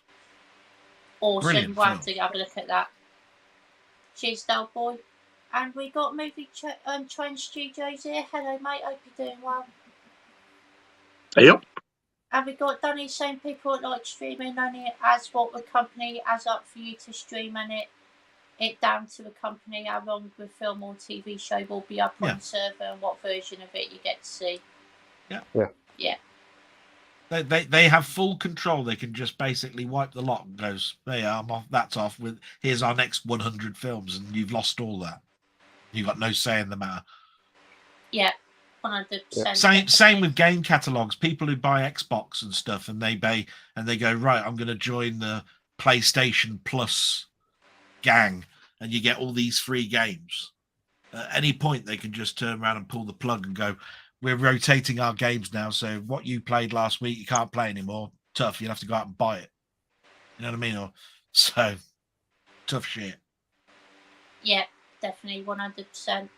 Got Ruddy saying he doesn't have a problem with companies placing movies on streaming platforms, except when they don't do physical release. Still gutted with new Hellraiser is not on Blu-ray. Yeah, that is quite a shame, to be fair. Would have been cool to see that get a physical release. Also, RRR would have been great to see that get a physical or caught on a wrestling front. The list goes on, really, for me.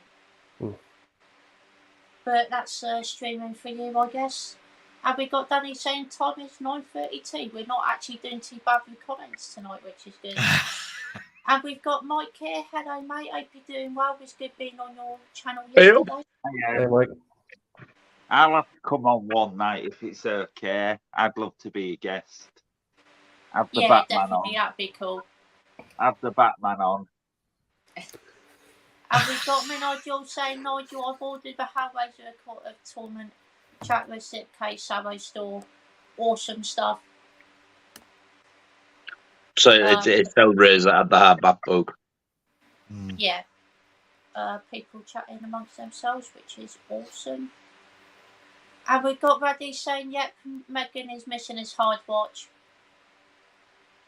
I would say to you, Scott, like I said about Never Takes Sweets from a it's one of them films that like everybody should watch it once.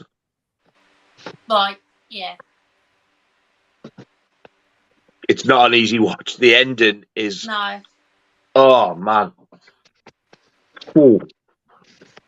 I can imagine, yeah, it doesn't sound great, to be fair. We got Dr. Impossible saying streaming is the ultimate McDonald's, especially when one day you had VR and just Switch. to clarify, were you mentioning Megan? Do you mean this?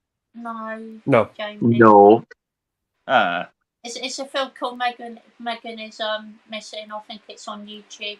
Oh, I just assumed it was that. Sorry, my bad. Oh, no worries, that's fine.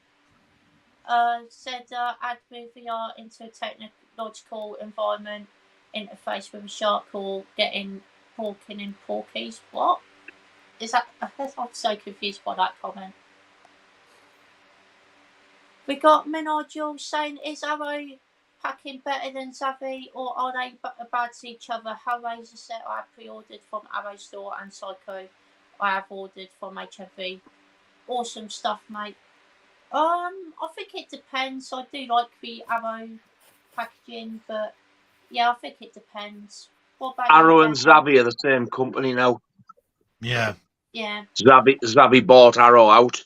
If you look at the website, the set out and everything, all those different colours, it's identical. Especially when you go to your account and you see your orders, it's the exact same system. I don't think I've ever had a problem with everything I bought off the Arrow site. I've been lucky, I think. Wow. Awesome, that's good to hear. What about you, Jamie?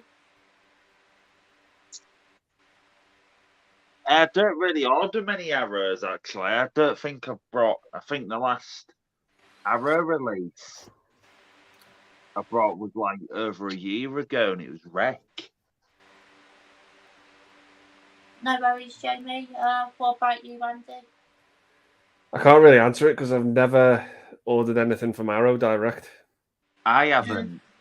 No, That's the good thing about ordering direct off them. Yeah, you pay a couple of quid postage, you get points, and you get money off. Like I said, when I got the what box set did I ordered a box set? Was it the video store one? Yeah. Yeah. I think did I get about was it about £5 I got off it? But if you save up, you can get up to about 15 quid. So you could either get something free, really, or you could put it towards the box set and get it like for a pretty decent price, really. Yeah. Yeah. So is it basically like the HMV points, but with Arrow? Kinda, yeah, but it stays and you go in your account and it's like once you've got enough, you sort of like click a button to create the amount and it goes into your thing, comes off the price type of thing. Huh. It sounds more complicated than what it is. It's like you're getting a new release for free. You could do, yeah, or just pay maybe a couple of quid postage or something like that, yeah. Awesome. What about you, Delboy? I've never ordered direct, and it's interesting to note that they're both, owned by Zavvi, and yet there's an exclusive on the Arrow site for this set. That tickles me because it's like, well, the money's going to go to the same place. But I might give it a try. I've never bought direct from them, and if they're doing a points type system, it might entice me away. But I've never really bought a film lately where I'm buying it because it's on Arrow, or I'm buying it because it's on Warner, or I'm buying it's because I want the film. And it's just lucky it's been on that Arrow, I bought it on the correct label rather than buy an older version. So that's all I can say to it, really. Another good thing about ordering off them direct as well is they quite often get a site exclusive artwork and packaging and slipcovers. Yeah. Like the last one I got was that House That Screamed. Yeah. We Right. could go in a shop and get it. It was that horrible brown slipcover and that where I got the Arrow exclusive, and it's the cinema art, the white one with the handle and the glass. That's on the slip, and they did the same with all the Dario Argento 4K boxes. You could get the new art, or they had the Arrow exclusives where they use the original cinema art, which is the ones that I got. So they do things like that quite often as well. You can only get them from the site. You can't get them anywhere else. Yeah. See, I learned so much, you see. Thank you very much. You're very welcome. Have we got ones though saying definitely give Showgirls a watch if they've hated? I do quite like that film. I'd like to see it. I've never seen it. Like I said, it really was absolutely hated. It was, you were mental if you were going to watch it. Is what pretty much people were saying. It's a tits film. That's all it is. Loads of girls watch tits. That's it. I think the worst sin a movie can commit is be boring, and Showgirls is not boring. No, it's not good. Far from it. But it's the Las Vegas Strip. Yeah. And you've got a person that used to be Saved by the Bell, was it? I've forgotten her name. What was her name? Yeah, she was. I know she was in Saved by the Bell, but I can't remember the name. It stopped me. And it destroyed her career. I mean, literally, she's just got out of court, I think, over one of the other ones that was going on at this time, where they've made a documentary about it, her coming back. But just think about it. From the moment that film's come out, she's been ridiculed. Up to literally about a year ago. The movie's got a good cast in it. There's some good actors in it. Carl McLaughlin's in it. Robert Darby's in it. Gina Gershaw's in it. It's not a bad cast, but And Vegas is a fantastic place where you can get, with all the neon lights, just what on 4K would look like. Because that's those types of colors that richly come out on a 4K release. So you can imagine that would be a classic 4K rich picture. Yeah. Like I even thought the DVD still looks pretty good. Yeah. That's how a good looking of a movie it is. Yeah, it does look really good, to be fair, I agree. I mean, I had it on Laserdisc. Yeah. I don't know if I still have. I've sold a lot of my Laserdiscs. I'm going to have to check. But yeah, That's that exclusive slip. Okay. Awesome. Looks so much better than that brown one. Is that spot glossed? Is it spot gloss? No, it's just I've just like cut the top of that and keep it so it looks new. One of the best standard slipcover Arrow releases I've got. I keep forgetting about it. They released one of the Video Nasties. Don't Go in the House. But they did a website exclusive. It sold out really fast, mind.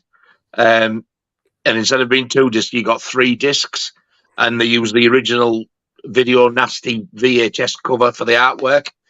But the 3rd disc, you got like loads of extras, and it was like they actually put the original 80s VHS off a tape onto the 3rd disc, so you could actually watch the Video Nasty cut of it. They did a bit as well, which you could watch the film in like it's like going to a cinema experience, if you like. So if you click that, it started off like you, like obviously CGI type of stuff. You were stood outside the cinema, and then it would walk forward. You'd go in, the counter of the popcorn things there, and on the wall is all like the coming attraction posters that were actually there at the time when that film came out. So the Dead and Buried ones there. I can't remember whether there was a few more I remember seeing. I can't remember what they were, but then you actually, the camera takes you. You're walking through the doors open. You go and actually sit down in the theater, and the curtains open. I think you see a lot of trailers for the films of the posters you've just seen, and then the film starts. Awesome. It's unreal. That's really cool, to be fair. If you can get hold of it, Don't Go in the House. The Video Nasty cut, the website Arrow exclusive. Get it. Awesome. Have we got Basement Blues here? Hello, mate. Thank you for joining. Hello. Oh. Have we got Slipknot fans saying what's the oldest movie you guys have seen? Mine is the original Nosferatu from 1922. Great film. Absolute classic. Believe it was the first vampire film that was ever made as well, and it's just really entertaining. What about you, Jamie? I reckon it'll be from that Universal Monsters collection, the one with the Dracula and Creature from the Black Lagoon, and that they're like the 90s, so it'll be one of them. It'll be them. It's awesome Dracula 1931. I think that would be. Yeah. Mine is the oldest movie that I have on DVD is Trip to the Moon from 1902. Yeah. Wow. It was just about what I was about to say. I got that because it came free on the Daily Mail Sunday. Yeah. Thing, so I've got that. Yeah. That's considered to be the first film. The first. You see a rocket hit his eye, and it's like his eye, there's cream coming out of his eye with this sort of like, it looks like a bullet. Yeah, it does. Yeah. Yeah. Awesome stuff, Andy. What about you, Nigel? I think, from memory, mine's the original silent Phantom of the Opera with Lon Chaney Sr. Right. Oh, I've got something to show Nigel. So you've got my answer anyway, so carry on. Won't be a minute. No worries. Just a quick question. Has any of you lot seen a film called Domestic Disturbance? No. It rings a bell. No, but I've heard of it. It's John Travolta and Vince Vaughn. That is really good. Oh, it sounds good, to be fair. Sounds good, yeah. I'll have to have a look at that later. We got Danny saying I have the War of the Worlds colour version on 4K with When Worlds Collide on Blu-ray. Awesome stuff, mate. Have we got Dave from Savage Zombie Reviews here? Hello, mate. Hope you're doing well. Hey, Dave. Hello, you beautiful bastard. Hey, Dave. Have we got Radley saying my wife is away till Sunday at her daughter's and I'm doing a Final Destination 1 to 5. Uber watch Oh, nice. Those of you with your partners, what is your sneaky watch while they are away? I can't answer this because I don't have a partner, so I can't answer that, unfortunately. Jamie?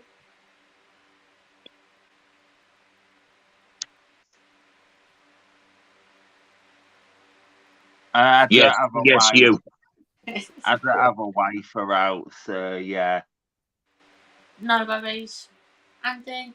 No, I don't have a better half, so I can watch whatever the fuck I want when I want. So it's good. Yeah. Yeah, good times all around. yeah. Definitely. What about you, Nigel?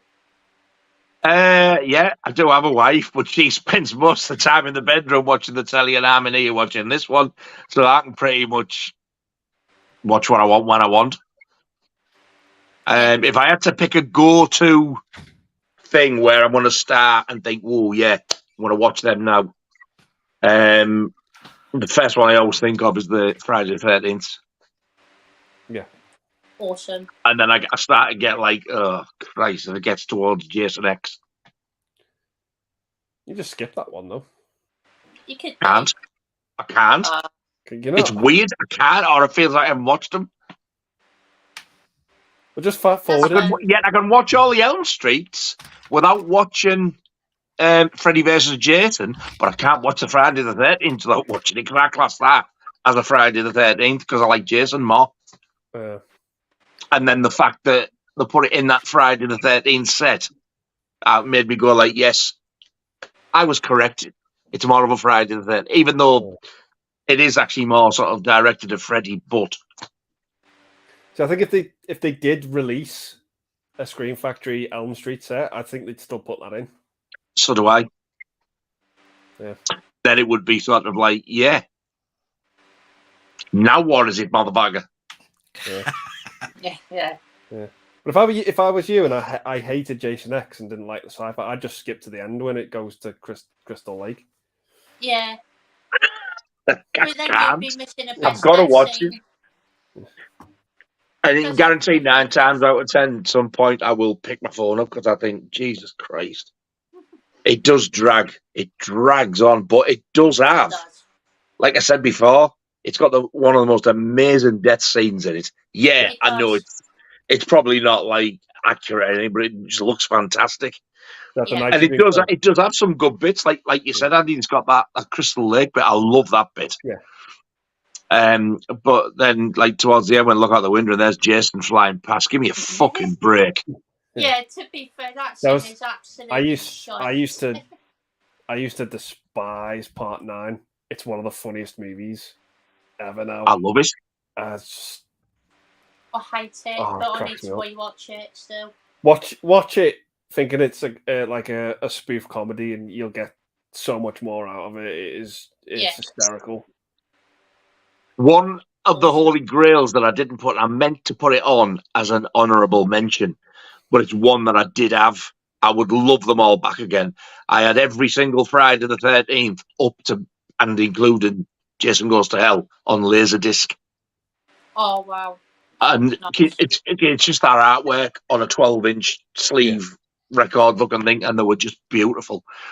But Jason X, when I got that, not Jason X, when I got Jason Goes to Hell, it had the unrated cut, which it was totally cut to ribbons over here when it first came out. And I remember some of the scenes, I was like, fucking hell. So I used to watch it regular. The scene in the tent. Yeah. Whoa. If you see the unrated cut of that, my eyes, I'd never seen anything like that because everything was that butchered over here. Yeah. When you see that, you think, Jesus. It's brutal. Yeah. And they actually built a model of it. I think that's why it looks so real as well. None of this CGI shite. They built the model. Yeah. But I've never had a problem, never, ever had a problem with that film. With the biggest thing why people hate it, because Jason's not in it, because every time that spirit of him keeps jumping, I just keep looking at that. I know it's Jason, and I don't know how people miss that. I don't think it's the worst one by far. But it's like I would rather have Jason Goes to Hell over Jason X and the remake, I think. Wow. What's the Jason film that's filmed in space or some sort of weird ship? Jason X. Jason X. The one that I've just been talking about in space where he flies past Jason X. The answer is still Jason X. I've seen bits of that. It was quite fun, but not at all. I've seen little bits of it, but it was entertaining or whatever I watched. It were. Snooze fest with some decent bits in. What about you? Fucking hated that female robot woman. I hated her. Scott, I was gonna be really cruel, but I'm not going to now. So it's very like easy. Karen Black. So it's very easy answer. I don't have a wife, a girlfriend, any daughters or sons. So as far as I'm concerned, there is no what's a sneaky watch while they're away, because there's nobody away. I can watch whatever I want. I was going to be cruel to Nigel. I was going to say, oh, do you know what? This woman from the north contacted me, and she sold me on Laserdisc, no word of a lie, every single Friday the 13th, plus Jaws, right? And I've got them here in my collection right now. And they're only 50 pence. Brilliant, it was. What I was waiting for one of you to say is obviously, what's the one film you watch while your partners are away? I was waiting for one of you to say porn. Porn. Porn. Yeah, in VR. I actually watched 9 Lives of a Wet Pussy on Blu-ray. Philip, I can't remember his bloody username. What Bad Lieutenant sent me. Right. Because he sent me the slipcover first, Vinegar Syndrome slipcover. Royal Mail didn't treat it very well. And then he got another copy of the film and he sent me it. I was absolutely over the moon. And I watched that while Laura was in. Shuffle, shuffle. What the fucking hell are you watching? Just 9 Lives of a Wet Pussy. Was it wet? I think the next thing she said would, fuck me, look at the bush on that. Yeah. Oh, words to the effect of. Oh. And we got Dave saying Megan is Missing is definitely a hard watch. We ended with his stage review. It really does. Mm. And it's one of them, I think I watched it during the day. I don't think I would want to watch that before I went to bed because, Jesus. Holy fucking shit. Yeah. You've got to watch it, but don't be expecting like a big groundbreaking blockbuster because it's kind of very much done like a found footage film type of thing. Mm-hmm. Yeah. But unlike that Blair Witch bollocks, it made more sense. Yeah. Awesome. Might read up on it first. Have you not seen it, Andy? No. I didn't hear of it until you mentioned it the other week. Oh, oh my God, it's harrowing. I'm sure as well, and I'm sure they changed the names and stuff, but I'm sure it's based on a true story. I could be wrong, but I'm pretty sure it is. It could be. I'll have a read of it after and see what it's about. I might read about the film first before watching it, just so. Yeah. Awesome. We got Bradley saying, Andy, which of your shelves, when you look at it, gives you the purest feeling and nostalgia? Is there one group of movies that really stands out to you? That one right there. Just that whole collection there is like my favourite movie. That's my go-to shelf. American Pie's there. No, American Pie's actually. Wow. Oh. But it's Fright Night there. Yes. I honestly thought American Pie would have been one of the top. Well, I bet I can name another one that's there. Hang on. Well, I remember what the fuck it's called. Last American Virgin. No, that's in the Arrow section up at the top. If it wasn't on Arrow, would it be there? Yeah. So I'm kind of right in a way. Yeah, because he's got his beautiful, gorgeous Back to the Future set, and that'd be on this top shelf, but it would have been in his go-to shelf. I'm pretty sure. It used to be. It used to be in the go-to shelf, but then I got the Steelbox, and I was like, and then it went right presentation. They're going like that. Yeah. They do look stunning. Them mind, I must admit. They're lovely. Yeah. One of the one of my sort of like ones I show people. This is a definite gorgeous looking box set. You know what I mean? Yeah. Definitely. 100% awesome stuff. But I can answer that question simply myself, and that is I don't really have a nostalgia shelf. Everything really has a nostalgia element to it, but if I really want real nostalgia, because I don't have room, to have shelves, I've got boxes, of things like my laser discs are in, and if I want to feel really happy in myself, I'll go straight where it is, open the box up, and go, oh, look at that, oh, Jaws, oh, great show, I'm like that. Oh, fuck off! Have you ever seen what? Have you ever seen the movie Diner from '82? No. No, I've heard of it. It's got like Steve Guttenberg's in it, Mickey Rourke's in it, Daniel Stern's in it. Fucking Mickey Rourke. He gets where a fart wouldn't. But there's a character I couldn't agree more with this bit in this movie. But Daniel Stern's character in the film, he's got like a massive record collection, and his partner at the time is like picking them up and shuffling them, and he goes absolutely berserk at her. He's like, what are you? He's like, what are you doing? And she's like, oh, I've just put your records back, and he says, they're not just records. He says each record reminds me of a time in my life as to who I was with when I first heard that record, and that's exactly how I feel about the films. Each film has a memory for me as to where I was, who I was with, and I just completely got that scene. I was like, someone could come along to my collection and just pick a film up and put it back in the wrong place, and I'd freak. We got so many good memories, haven't we? I mean, like I said, I've told that story before where I used to go to the cinema on the Friday when it was just about to be, when it was released, and they'd show a 3:00 showing, and then when you come out, it was the actual first showing in the evening, so there'd be a queue a mile long to see Batman, say, you know what I mean? And me and my mate, we used to go to the early one because we want to get pissed. So we'd come out at 6:30, 7:00. So everybody would be queuing to see the latest blockbuster, and we went to see Turner and Hooch, right? We saw oh my god, right? We saw, but he used to like winding people up, and we used to go past the queue as we came out because the pub would be round the corner. And he'd shout out the loudest part of his voice, said, oh, wasn't it a shame when the dog died? God. You can imagine all the people were queued up. It's like, have you seen Simpsons? Yeah. It's like, unfortunately, yeah.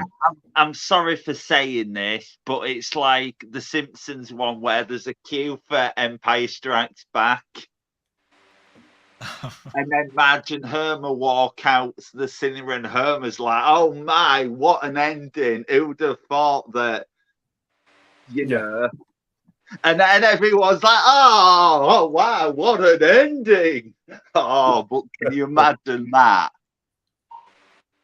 When you toddled off, you were going to show me something. What was it? Oh, I'm so sorry. I'll come back to that in a minute. But I was just to get to the end of that story. So there were other ones. I remember when we went to see Rocky IV, and he came out and he said, I'm so glad, that basically he beat that Drago bloke.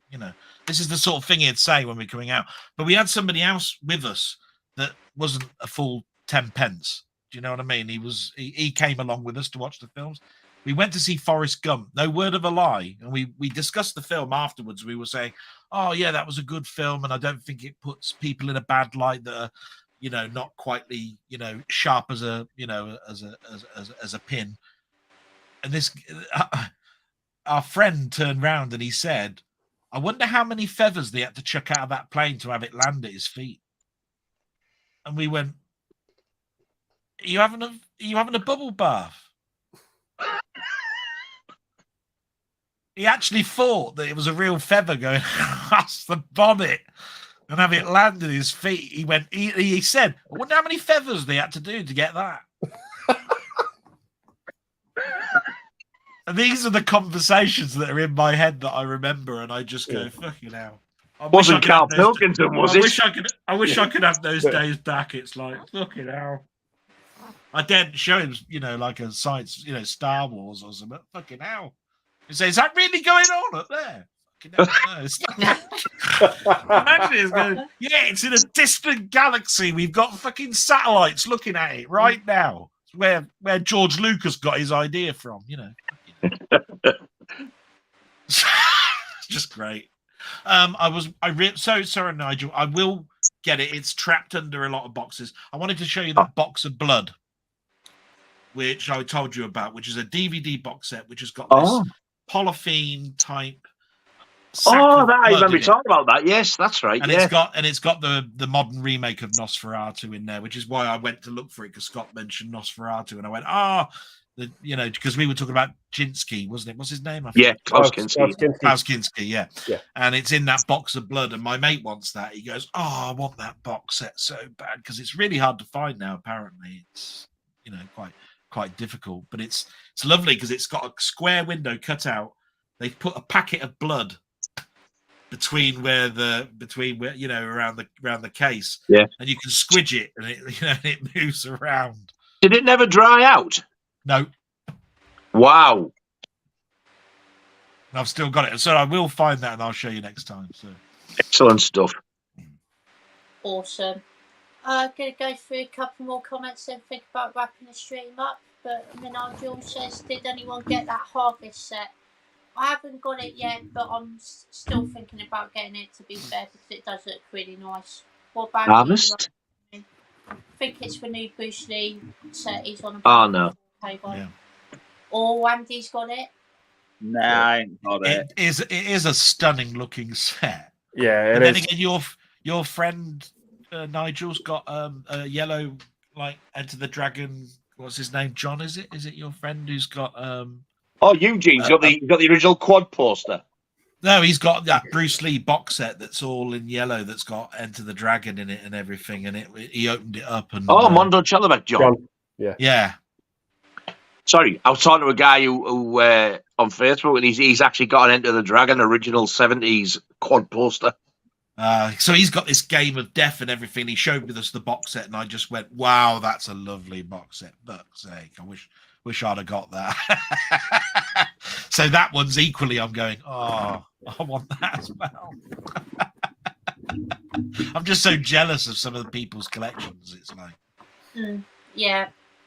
There's definitely some people with some great collections on this YouTube platform, and of course Andy is one of them, of course, with over 500 films. No worries, Andy. It was great watching. I watched a video called the Movie Room Tour. That was awesome. Oh, thanks. I didn't expect that to do as well as it's done. It's got like 1,500 views now, so it's wow. The thing is, you've put that much work into it, and not just the films themselves, but like getting them where you want them, but that roof, that thing on the ceiling as well. You've put a hell of a lot of effort into it. Yeah, I personally think it takes some beating. I think it's fantastic what you've got and what you've done. Yeah, so it's 23 years in the making. Exactly. That stuff. You will all of us know it's you can't buy a collection overnight. You can't do it overnight. No. It takes years of work. Yeah. I think my collection started in about, I want to say 2009 I first started. Yeah. So yeah, it's been a while since I've been doing it as well. Well, it's a labour of love. That's what it is.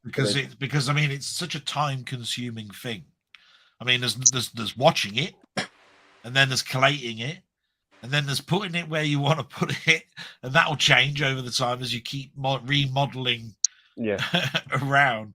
And then people will ask you questions, and you'll turn around and say, "I ain't got no bloody time. I'm forever in here sorting it all out." Yeah. I can't wait to retire. Yeah, there'll be about another 15 formats by then. Yeah. Here we go, bastards. Oh, but the Jaws 2 standard release, I did send back Okay. to Amazon, and they refunded. And then Laura's ought to be the one from America with the slip. I hope to God it's got a slip anyway. It's only been out a week or two, and so I'm hoping I'll get the slip cover. I'm pretty sure when I saw the reviews that they did do a standard review of it, like a standard showing a standard case. I'm pretty sure most of the ones I saw had a slip. The American ones do, and also with the American one, you get the Blu-ray with it as well, and the download code. Yeah, it's definitely got over here. The standard one is the 4K, and that's it. It's definitely got, I think, a sticker that says, what anniversary. Yeah, it does. You know what I mean? Is it 45th? Is it? Was it 45th? 45th. Yeah. Yeah. Awesome stuff. We got Dr. Impossible saying, are there any American international picture films that stand out to you? Mine being Raw Meat, The Haunted Palace, Dillinger, and Foxy Brown. American international pictures. AIP. I do have some, but I can't tell you what they are because I've watched them and then I'll forget. But I've definitely seen American international pictures. I do have Foxy Brown, but I'm sure I've seen a few. Yeah, I can't think of any off the top of my head, to be honest. What about you, Jamie? I think I've got one, but I don't know if it's that one. It's the film. It's just called Raw. I think it's 2016. I think it were HMV exclusive. It's the one with the meat. So Raw Meat. Are they still on the go, American international pictures? I'll show you it. Well, that's what I mean. Every time I think of American they're all old pictures, it's an oval with AIP and like a plane that goes round it, and it was like all Buck Rogers and all that sort of semi-serialized stuff. I thought the AIP I'm thinking of is a blue background. It's got a lowercase A, I, and P in a circle, yellow. And they owned Popeye, didn't they? That one. Oh, I don't know. They owned the Popeye license because it was AIP. Is it that Raw you're on about? Well, we're not on about Raw. We're on about American international picture films. You said that's on it, but I don't think it is. I thought it was that one because when he said Raw, I just thought it was that one. It does say Raw Meat. Yeah, I know that, but obviously this is about meat. Yeah, but that's just called Raw, not Raw Meat. Ah. No worries, Jamie.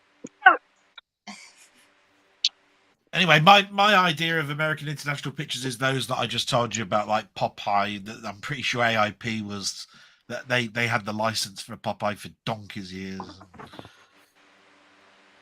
Awesome. I think I've seen Foxy Brown, but the others don't mean anything to me, I'm afraid.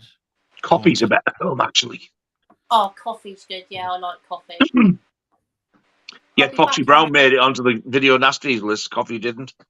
I don't know why either of them did. No, I don't. I'll be back in a minute. Just got to go to the toilet quickly. But what about you, man? Only one out of those I've seen is Foxy Brown. I like that and Coffee. Probably both equally, to be honest. American international pictures. To drain his lizard. Ah. Oh. Oh, well, we're all here. Bastard. So, yeah. So today, obviously, there was I really wanted the Super Mario Bros. Movie in 4K. So basically, what I did was I was just kept stalking the CX website. I just kept looking at it until they got one of these in. And I've been on the beach with my family this week, so I took my CX. You certainly have. You certainly have Bastard. been on the beach. I took my CX vouchers to the beach with me because I thought if they've got one in, I'm not going to run all the way home to come back out. So as soon as they've got one in, I just sits down on the bench and I'm putting them all in. And yeah, I got it. First one they had in, and I got it. And it came with a slip, and it's pretty much immaculate. This is why I like to get new releases off CX website, like Dave release quick, because the thing is, the quicker you get it off the website when it's first released, because after a week or two, it gets played with, it just gets tatty and, everywhere. So it's pretty much mint. And Nigel's going to kick himself now because I'm going to tell you something, because I looked up American International Pictures because I was going, why does that ring a bell with me? And of course, you're going to kick yourself, Nigel, because you've got a ton of them, right? Have you got House of Usher, The Pit and the Pendulum, The Raven, The Haunted Palace, The Mask of the Red Death? Because The Haunted Palace, I've got it in that box set. AIP is basically the Roger Corman collection. Roger Corman, I knew it. And I'm going, bloody hell, well, of course, then I've got a ton of bleeding films. Yeah. I bloody knew I had stuff. But somebody mentions just those films, and I'm going, I've got the AIP. The Haunted Palace, I'm thinking, but it's in that box set, that Gothic box set, I'm sure of it. Probably is, to be fair. There's 6 Vincent Price films. And I think all 6 of them are directed by Roger Corman, and I'm sure that's in there. Yeah, Pit and the Pendulum's there. Yeah, Pit and the Pendulum's fantastic. Oh, and the colours, it's just that time, when it just gorgeous. Yeah. We got Danny Duke saying Thunder in Fleas 1926 or not. RD must be the earliest film I've seen. Have I got it on here? Have a look. Yes. It's on here. That's a nice box set, to be fair. I can't wait to get started with this, I tell you. I've never seen a Laurel and Hardy film. Oh, I haven't. Man. I haven't either. If you want to watch one, watch either Way Out West or Sons of the Desert, and if you like them, I think you'll like the rest of them. Yeah, but I was going to turn around actually, Nigel, and say, look, if you want to know whether a long Laurel and Hardy film is worth watching, watch one of the shorts from the 30s where there's things like the piano, the brats, and so forth, because they're 20-odd minutes. And you'll go, and if you're laughing out loud when you get to one of those, the longer motion picture ones are even better, and that's the best way that I can explain Laurel and Hardy to you. Look at all the films that are in that box. Jesus. Sorry, I did lie. I have seen a Laurel and Hardy film. I've seen the film Stan and Ollie with Steve Coogan and John C. Reilly. I've seen that one. Yeah, I've seen that. Well, you haven't seen a Laurel and Hardy film, then that's not really a Laurel and Hardy film, you see. That's the same as me. That's a bioepic. Yeah. But if I was to mention one, I'd probably say things like the piano. There's one called. Is it called The Piano? Nigel, you'll have to have a check on the back. Yeah, it is. They're hand delivering a piano, and it's the funniest 20-odd minutes. Yeah, it is. The only thing funnier than that was when Stan goes to visit Ollie in the hospital.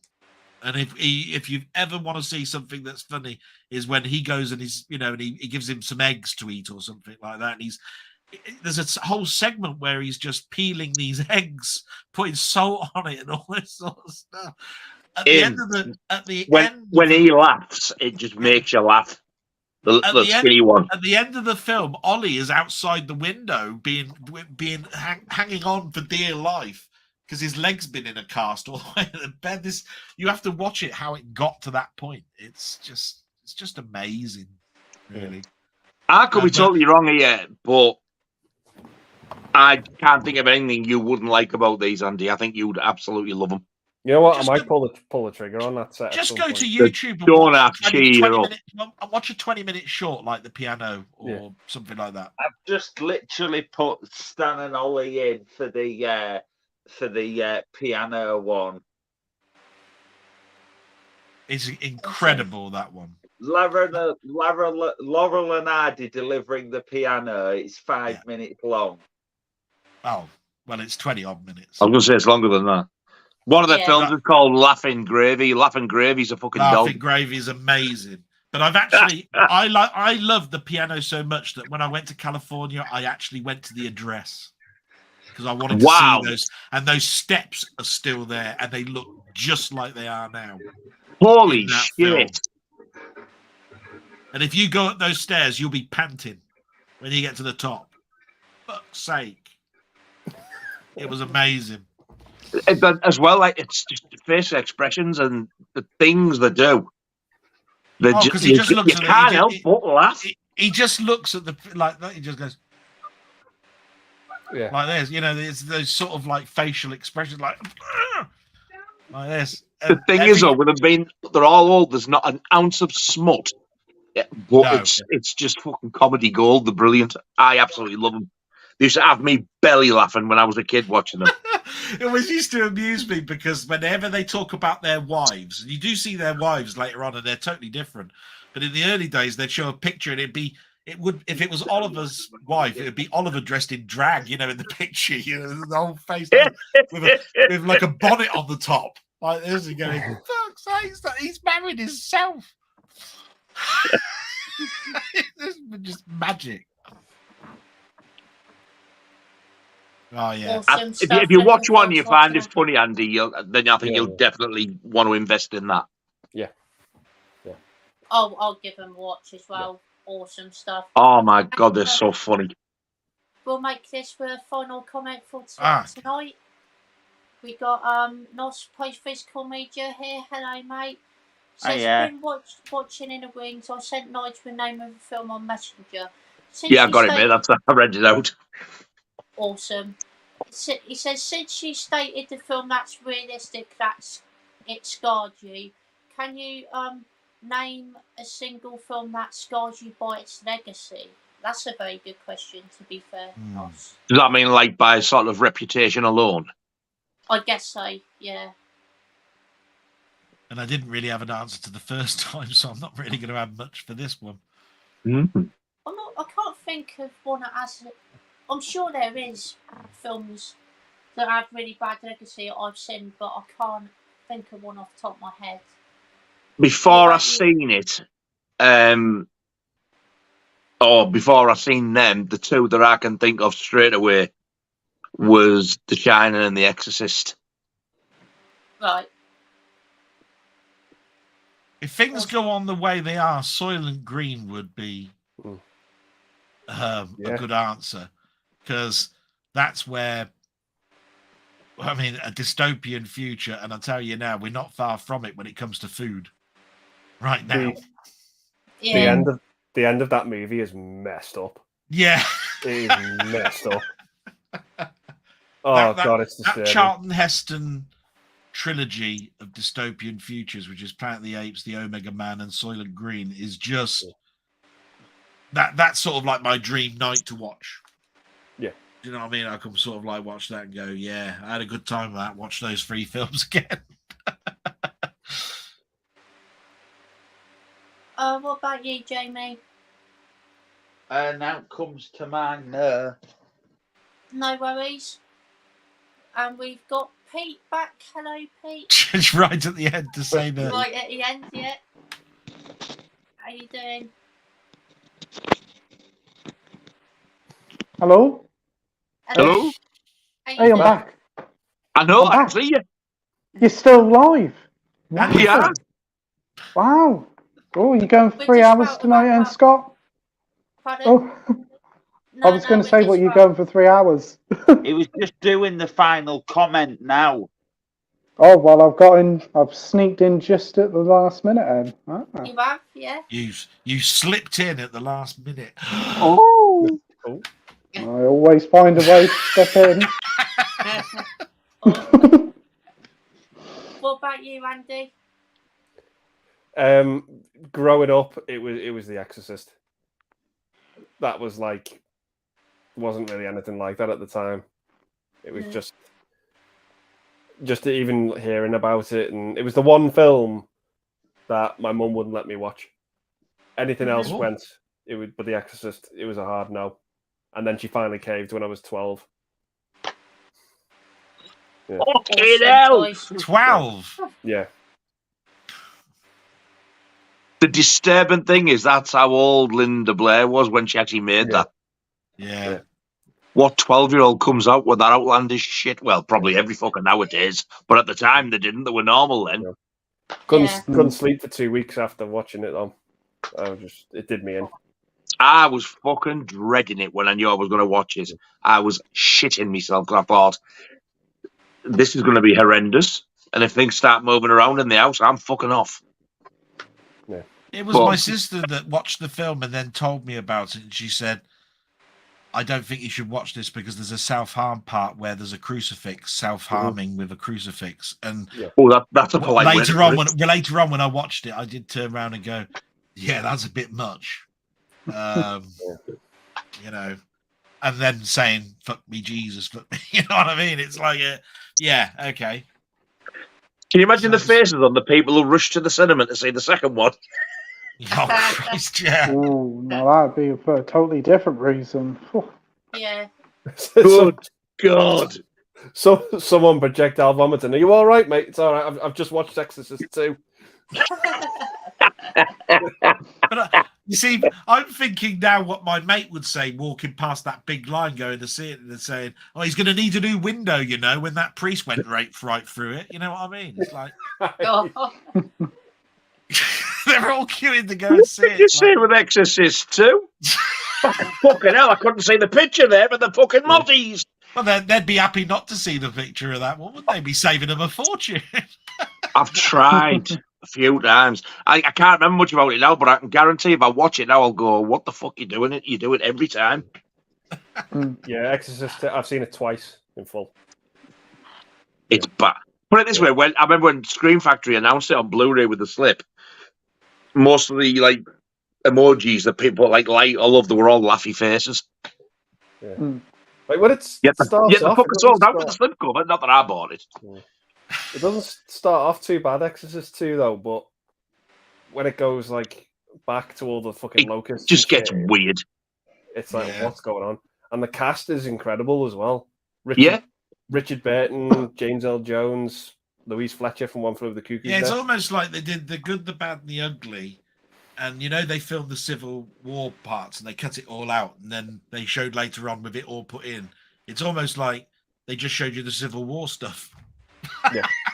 Forgot the rest of the film. Just show you this bit because it's all locusts and all this sort of stuff. And you go, what the fuck am I watching? Yeah. Almost like they did the reverse. All the stuff that was supposed to go on the cutting room floor was the bit that you watched at the pictures. The good bit was on the cutting room floor still because they got it in the arse about face. Yeah. For me, The Exorcist is a prime example of that should have been a one-off and left alone. Yeah. I bet Yeah, the third I one's do great though, agree. to be fair. I've only seen the third one once. I remember being bored to tears with it. I need to watch it again because when I watched it, it was like in the video rental days, long Yeah. before DVD. I've got the DVD box set there, and I've never got past 2 because when I watch 2, I feel exhausted. I can't be bothered with the rest. And it's got like the 2 prequels or whatever they are, and 3, and I've never ever got to them. What I really should do is just open the box and watch the 3 I haven't watched. It's leaps and bounds better than 2, 3. Pretty sure I've seen it. It's the one where there's an Oh my archaeologist or something, isn't there? And he's not an archaeologist at all, but he pretends to be an archaeologist to go along with them or something when they're in Jerusalem or something. I think that's how it starts. Brad Dourif's in the third one as well. Yeah, I think Yeah, he he is. is. I think he is, yeah. And that jump scare is incredible. Yeah. is. I've seen that scene and I cheated and Google. Yeah. I put that on YouTube because I wanted to see it. And then when I seen it, I could not remember it when I watched the film. I didn't so much like jump out my skin, but I kind of went cold. Yeah. It was horrible. It is It's horrible. just like, whoa, where did that come from? Yeah. And what was about to happen was like, oh, it was fucking awful. So yeah, I think I should watch that one again. Actually, Yeah. You can't beat the first one. No. no, that's another release I meant to mention earlier. I totally forgot. Can't wait for The Exorcist to come out. Yeah, definitely, 100%. But what about you, Pete? Films that scared me as a child. Oh wow, it was bloody Chucky, creepy little sod. Now he's an annoying fucker. Can't stand him. No, it's not scared you as a child. Oh crap. Just by knowing the series, the legacy of it, what scared you? You know, when people who seen about The Exorcist and they were scared of it before they even seen it, its legacy. Yeah. I would probably say I would probably say The Exorcist as well. Yeah, that's a really good pick there. Watching it for the first time, I must admit I didn't thought it was very scary, but on a rewatch, I thought, yeah, this is really creepy. This is really unsettling. Great film. Awesome stuff. Good choice, Pete. And what about you, Delboy? I think with that as well, the more I watch it, the more I love it. It's getting higher and higher in my rankings. Exorcist is probably the that's perfect. the feeling when I look at you, Nige. What, did I get higher and higher in your rankings? No, you I don't want to know what gets higher with Jamie. Fuck no. No, neither do I. Yeah. You said the more times I watch it, the more I love it. I said that's me when I'm looking at you, Nige. Oh. I don't know whether to take that as a compliment or to move to another country. Anyway, just to answer Scott's question, yes, Exorcist I think is probably the perfect answer. But I think I mentioned earlier, I said if we were talking like dystopian future, Soylent Green would be my answer. It'd be like that's a fucked up ending to ever there's a film, and the whole Charlton Heston trilogy that makes up that Omega Man and so forth, brilliant films. So I think I've given an answer to that. Awesome stuff, Delboy. Have we got Nigel saying physical media rules fuck streaming services? Yeah, fuck 'em. Fuck 'em. Nice. Well said. Fuck 'em. Now then, fuck them, boys and girls. Mm-hmm. That sounded wrong. It did. Now then. That sounded so wrong. We really want to see them fingers. No, we don't. Sniff. No, we don't. Sniffing young man. Jimmy Savile as Rocky. Well, I was going to say I didn't know Savile did ASMR. Sniff those fingers. Yeah, magic ear. Yeah. Gracious me. Wouldn't it be terrible if there was a broadcast that said, "You thought I was dead. It was a joke." If Jimmy Savile did ASMR, it'd make The Exorcist look like an episode of Teletubbies. Oh.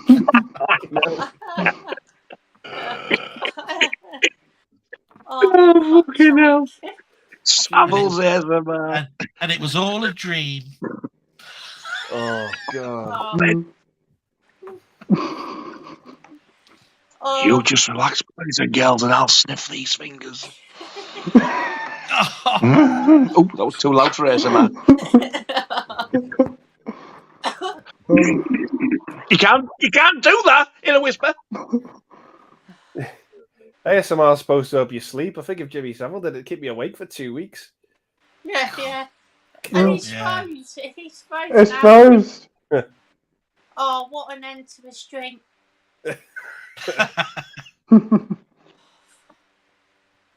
And that is. I think this is my part fucking up. Yeah, It's your end, is it? I think it is. Oh dear. I've got a dodgy end. Get it checked out. Yeah. I don't. I think it's too far gone. But what an end to a stream this has been. Thank you all so much for joining me tonight. Really do appreciate it. What a bell end to the stream. And of course, you bastard. Bastard. Bastard. Didn't know Mel B was on tonight. Oh, feck. How do? Didn't Jimmy Savile do an impersonation of MLB? Oh, fuck's sake. Oh, then, how do? What a pong. My minge is kicking out a right pong, boys and girls. Give it a sniff. Scratch and sniff. Fucking hell. Oh. Oh. Oh, With I can't VR. Bloody hell.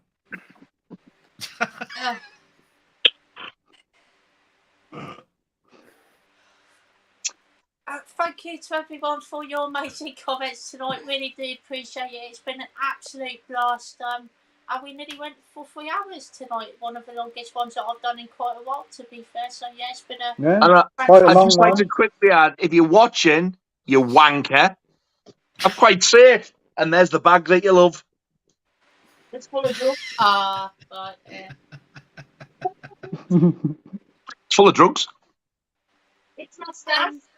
We got Marvel fans saying good night, guys. But good night, mate. Good Got, night. Good night, mate. Bradley saying night, guys. Brilliant stream, Scott. Night. Take care. Take all.